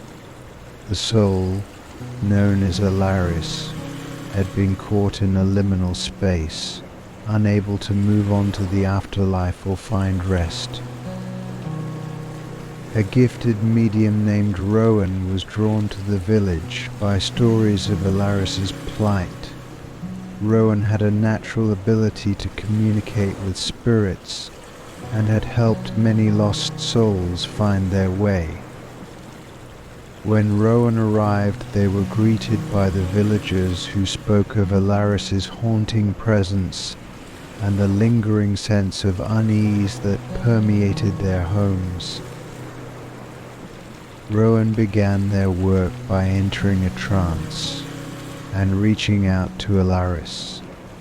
The spirit appeared as a flickering, ethereal presence, a figure caught in an endless cycle of searching and longing. Alaris expressed a deep sense of confusion and sorrow, unable to recall the circumstances of their death or the reason for their lingering. To help Alaris find peace, Rowan embarked on a journey through both the spirit realm and the physical world. They sought to uncover the truth behind Alaris's unrest and to guide the spirit towards resolution. The journey required navigating the intricate boundaries between life and death, confronting the fears and regrets that held Alaris captive. In the spirit realm, Rowan encountered other lost souls and ethereal beings, each with their own stories and struggles. They learned that Alaris's unrest was linked to a traumatic event from their past, a betrayal and unresolved conflict that had left them unable to move on. To find closure, Rowan needed to unravel the details of this event and help Alaris come to terms with it. Rowan delved into the memories and emotions that bound Alaris to the mortal realm. They discovered that Alaris had been a noble soul who had suffered a great injustice, a betrayal by someone they trusted deeply. The lingering pain and sense of betrayal had kept Alaris trapped between worlds, unable to find peace. Through a series of rituals and meditations, Rowan worked to help Alaris confront and release their pain. They facilitated a process of forgiveness and reconciliation, allowing Alaris to come to terms with the past and find closure. Rowan also worked with the villagers to honor Alaris's memory and acknowledge the spirit's contributions to their community. As Alaris's unresolved issues were addressed, the spirit began to find solace. Rowan witnessed a gradual transformation as Alaris's presence became lighter and more serene. The spirit's confusion and sorrow gave way to a sense of acceptance and peace. In a final, poignant moment, Alaris expressed their gratitude to Rowan for their guidance. The spirit's form shimmered and dissolved into a gentle light, finally moving on to the afterlife. The village was filled with a sense of calm and relief, knowing that Alaris had found the peace they had long sought. Rowan's work was a testament to the power of compassion and understanding in guiding lost souls to their final rest. The wandering soul, once trapped in limbo, had found resolution and peace, thanks to Rowan's dedication and skill. The village, now free from the haunting presence, honored Alaris's memory and celebrated the return of tranquility to their lives. Story 45. In the twilight of a world where magic was fading, there remained one last enchanter, Thalion. Known for his mastery of ancient spells and enchantments, Thalion was both a revered figure and a relic of a bygone era. As the magical forces of the world dwindled, Thalion knew that his time was drawing to a close. With his remaining days, Thalion undertook a final, momentous task.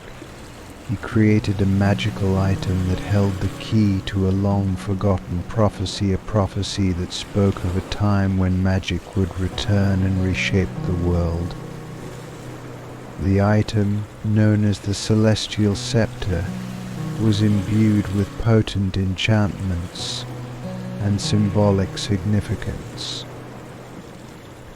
The celestial scepter was designed to unlock the dormant magical potential of the world and restore balance to the fading realms. Thalion's old ally, a scholar named Seraphine, was entrusted with the task of discovering the scepter's significance and ensuring its proper use. Seraphine, a scholar of ancient lore and magic, was both honored and daunted by the responsibility. She studied Thalion's notes and the ancient texts related to the prophecy, piecing together the clues left behind by her old friend. The texts spoke of a cosmic alignment and the need for the scepter to be wielded during a specific celestial event. As Seraphine delved into the prophecy, she learned that the celestial scepter had the power to awaken ancient magical forces and restore harmony to the world. However, the scepter's power came with great responsibility. It required a deep understanding of magic and a pure intention to use it for the greater good. The prophecy also hinted at challenges and trials that would arise when the scepter was activated. Seraphine realized that she needed to prepare not only for the ritual, but also for the potential conflicts and dangers that might emerge. The revival of magic was not without risks, and the balance between light and dark would be delicate.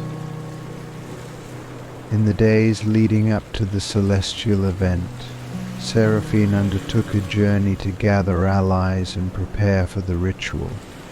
She reached out to other magic users and scholars, rallying them to support the restoration of magic and the fulfillment of the prophecy. The task was both daunting and exhilarating, as the promise of renewed magic inspired hope and anticipation. As the celestial event approached, Seraphine and her allies gathered in a sacred location, prepared to wield the celestial scepter and activate its power. The ritual was intricate and required precise timing and coordination. The alignment of the stars and planets was crucial to the success of the ritual. With the celestial scepter in hand, Seraphine performed the ritual as the celestial event unfolded. The scepter's magic resonated with the cosmic forces, awakening dormant energies and restoring the flow of magic to the world. The skies illuminated with vibrant colors, and the land seemed to vibrate with renewed energy.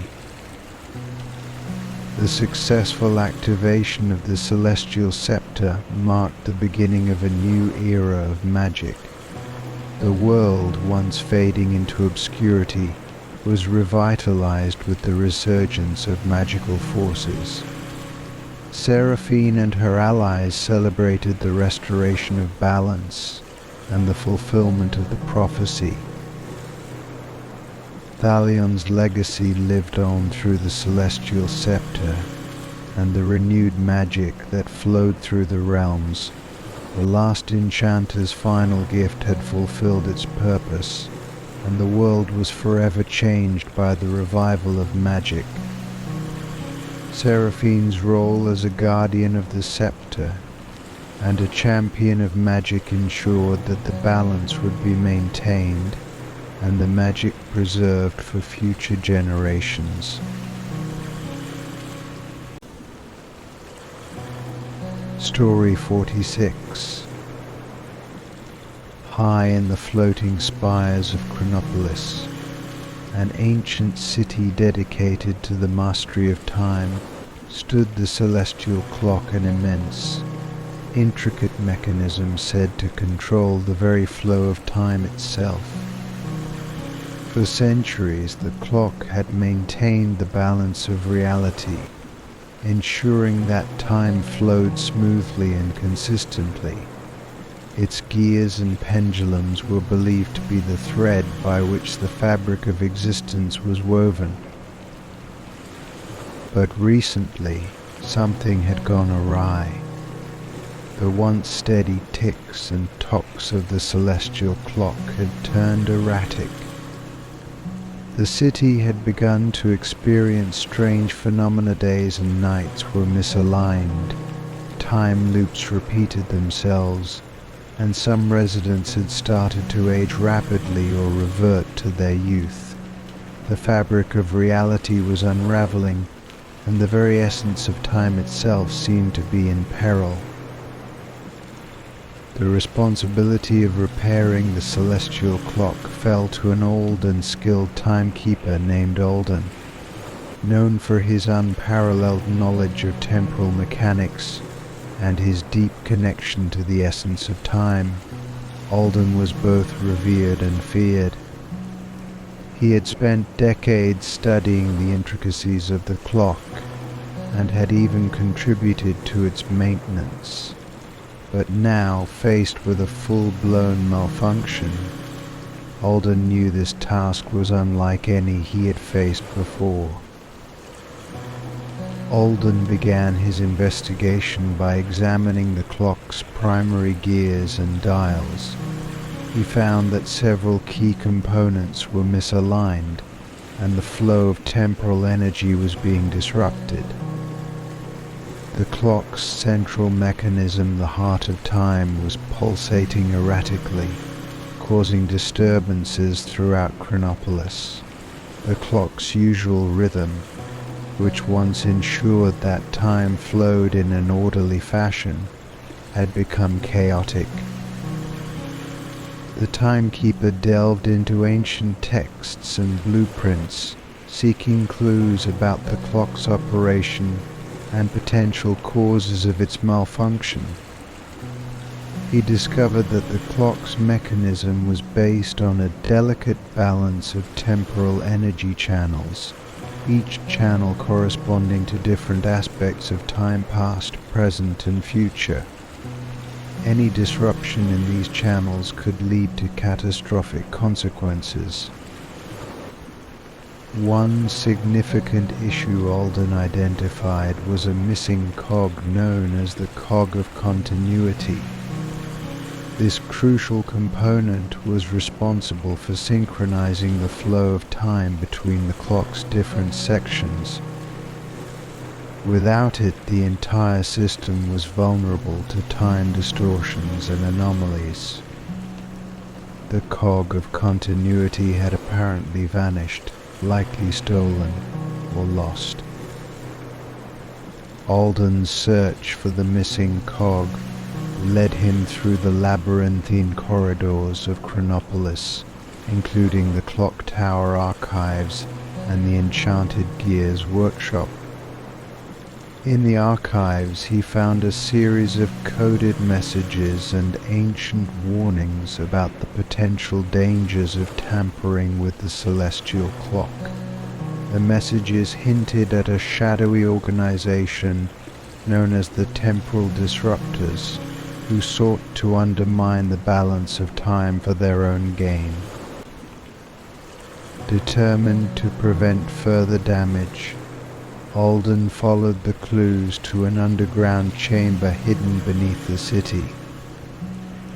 There he discovered a hidden base belonging to the Temporal Disruptors.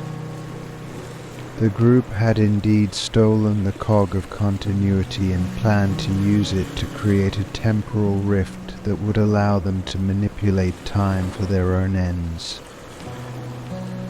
Alden confronted the Temporal Disruptors and engaged in a tense battle of wits and skill. The leader of the group, a rogue time mage named Seraphis, sought to disrupt the natural flow of time and impose his own version of reality. Alden had to use his knowledge of time mechanics and his mastery of temporal spells to counter Seraphis's schemes. In a climactic showdown, Alden recovered the cog of continuity and restored it to the celestial clock. He carefully recalibrated the mechanism and realigned the temporal energy channels. As he worked, the clock's erratic ticking gradually stabilized, and the disturbances in reality began to subside. With the cog of continuity back in place and the celestial clock repaired, the flow of time was restored to its natural order. Chronopolis returned to normal, and the residents experienced a return to their regular patterns of time. The threat of the temporal disruptors was quelled, and the balance of time was once again maintained. Alden's actions ensured that the celestial clock continued to regulate the flow of time, preserving the stability of reality. The timekeeper's skill and bravery had saved Chronopolis from the brink of temporal chaos. The city's citizens celebrated Alden's heroism and the restoration of their once ordered world, grateful for the timekeeper's dedication to preserving the essence of time. Story 47. In the heart of the mystical realm of Eldoria, there existed a powerful artifact known as the Veil of Illusions. This enchanted veil had the ability to manifest one's greatest fears into tangible illusions. Though it was a tool of great power, it was also feared for its potential to unravel the mind of anyone who gazed into it for too long. The Veil of Illusions had been kept secure in a hidden vault, guarded by the Order of the Shrouded Guardians, who understood both its power and its dangers. The veil was meant to be used only in dire circumstances, and its theft was considered a grave breach of magical ethics.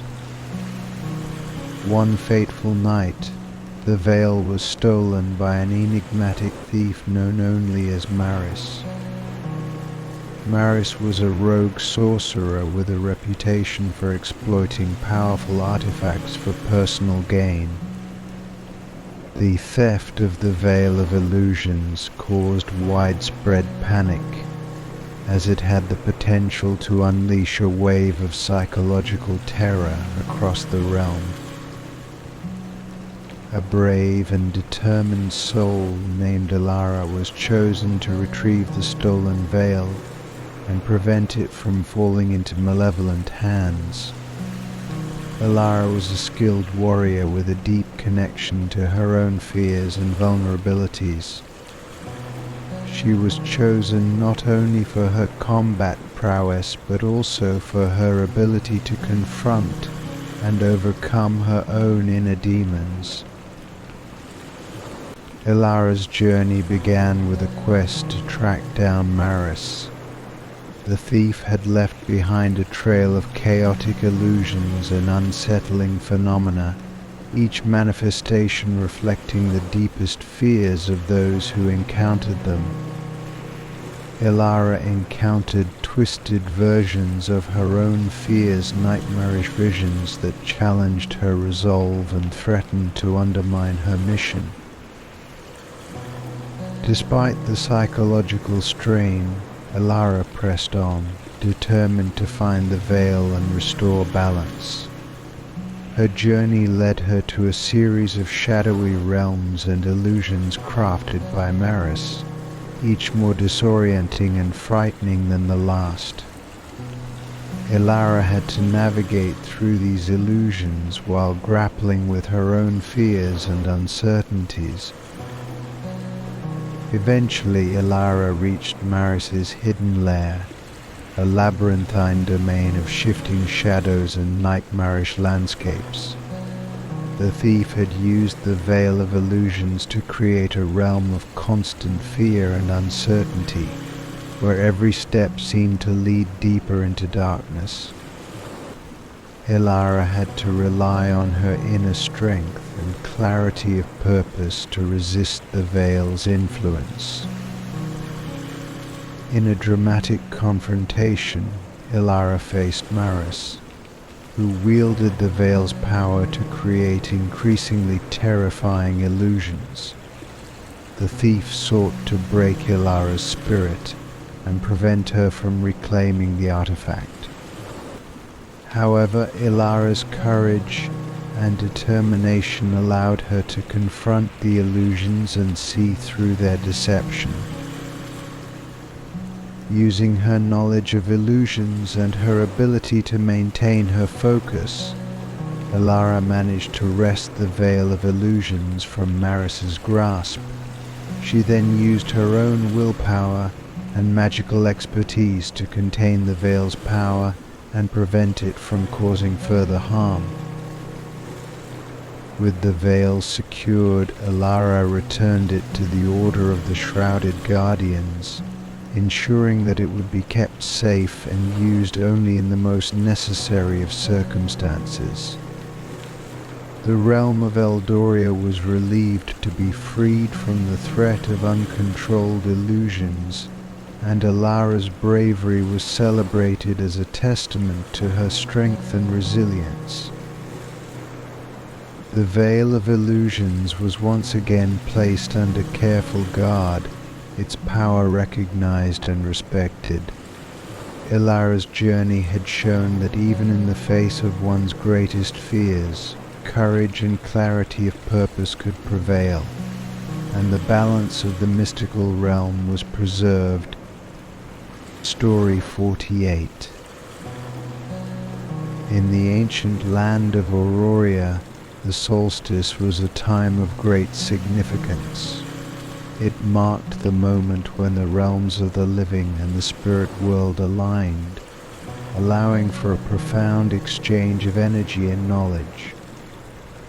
The solstice ritual performed during this sacred time was essential to maintaining the balance between the worlds and ensuring harmony between the realms.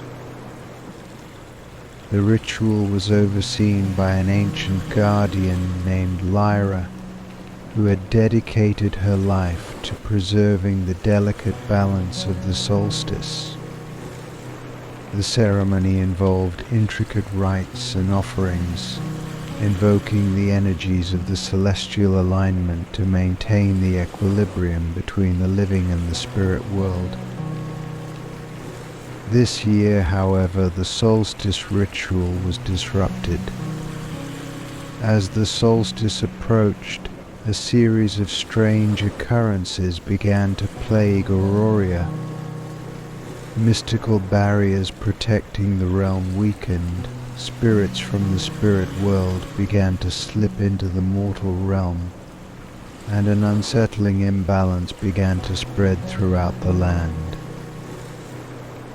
Leora, deeply troubled by the disturbances, began her investigation. She discovered that the ritual's sacred artifacts, the celestial chalice and the spirit stone, had been tampered with. The chalice, which contained the essence of the solstice's energy, was missing its protective enchantments, and the spirit stone, used to channel the connection between the realms, was damaged. The disruption was traced back to a rogue faction known as the Shadow Conclave, who sought to exploit the solstice's power for their own gain. The Conclave aimed to destabilize the balance between the realms and use the resulting chaos to seize control of both the living and spirit worlds.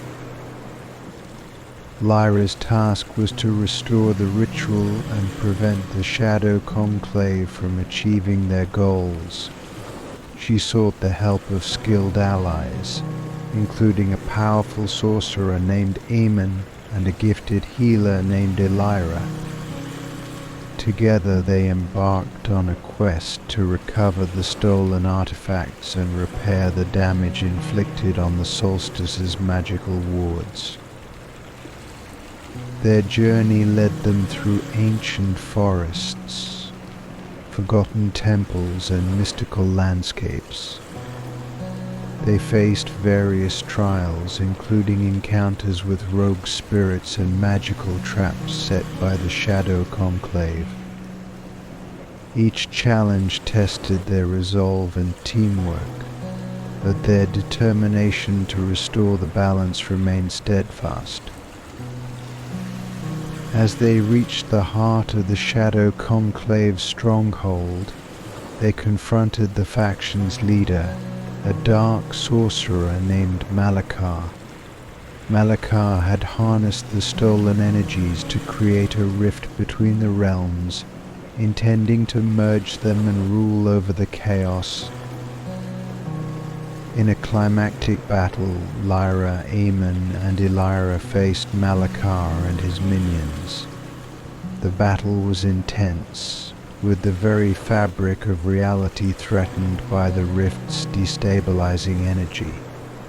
Lyra used her knowledge of the solstice rituals to counteract the rift and restore the balance of energies. Aemon and Elira provided crucial support, fighting off Malakar's forces and protecting the ritual's sacred components. With their combined efforts, the team succeeded in closing the rift and neutralizing the Shadow Conclave's threat. The Celestial Chalice and the Spirit Stone were restored to their proper state, and the solstice's energies were realigned. The ritual was performed successfully, ensuring that the balance between the realms was preserved. The realm of Auroria celebrated the restoration of harmony and the defeat of the Shadow Conclave. Lyra's dedication and leadership, along with the support of her allies, had ensured that the solstice's significance was upheld and the equilibrium between the worlds maintained. The solstice ritual continued to be a vital part of Auroria's mystical traditions, a reminder of the importance of balance and harmony between the living and spirit worlds. The land thrived once more, protected by the wisdom and courage of those who defended its sacred rituals. Story 49. In the remote land of Nocturnus, a realm where night reigned eternal, there existed a deep and ancient mystery. The land was shrouded in perpetual darkness, a condition that had persisted for millennia. The inhabitants lived in a world illuminated by starlight and moonlight, their lives intertwined with the mysteries of the night. Central to Nocturnus's history was a forgotten goddess known as Selene, a deity associated with the night and the moon. Legend spoke of Selene's role in maintaining the balance of night and day, but over time her worship faded and her presence was lost to memory. An adventurer named Kaelus, driven by curiosity and a desire to uncover the truth, embarked on a quest to explore the secrets of Nocturnus. Kaelus had heard whispers of a hidden truth about Selene and the reason behind the eternal night. Determined to uncover the goddess's story and restore balance to the realm, he ventured into the heart of Nocturnus. Kaelus's journey took him through darkened forests, ancient ruins and forgotten temples. He encountered the enigmatic Nightwalkers, beings who had once been Selene's faithful followers, but now lived in isolation, preserving their goddess's legacy. Through his interactions with them, Kaelus learned of Selene's connection to the night and the rituals that had once honored her. As he delved deeper into the realm's history, Kalis discovered that the eternal night was the result of a tragic event. Long ago, Selene had been betrayed by a rival deity, and in a desperate attempt to shield her realm from the ensuing chaos, she had cast a spell that plunged Nocturnus into perpetual darkness. The spell was meant to protect her people, but had also left her in exile, her presence removed from the world. To restore balance and bring an end to the eternal night, Kalis needed to perform a series of ancient rituals to honor Selene and break the spell. These rituals required collecting sacred artifacts associated with the goddess, including the moon's tear, a relic said to hold Selene's essence, and the night's embrace, a ceremonial cloak that symbolized her power. Kalis's quest led him to confront trials and challenges designed to test his resolve and understanding of Selene's legacy. He faced dark creatures and navigated through labyrinthine tunnels, each step bringing him closer to the truth and the artifacts he sought. With the artifacts in hand, Kalis prepared for the final ritual. He journeyed to the highest peak of Nocturnus, where a forgotten temple stood, dedicated to Selene. As he performed the ritual, he invoked the goddess's name and used the artifacts to channel the energies necessary to lift the eternal night. The ritual was intense and required precise timing and connection with the mystical forces of Nocturnus. As Kalis completed the incantations and aligned the artifacts, a brilliant light began to pierce through the darkness. The spell that had shrouded Nocturnus for so long started to break, and the first rays of dawn began to emerge. Selene's presence was restored, and the eternal night was lifted, bringing a new balance to the realm. The land of Nocturnus experienced the beauty of dawn and twilight for the first time in millennia. The Nightwalkers rejoiced as their goddess's legacy was honored, and the realm began to embrace the cycle of night and day once more. Kalis's bravery and determination had unveiled the truth behind Selene's story and restored the balance of Nocturnus. The realm celebrated the return of the light and the new harmony between night and day. Selene's presence was once again felt, and her followers honored her with renewed devotion.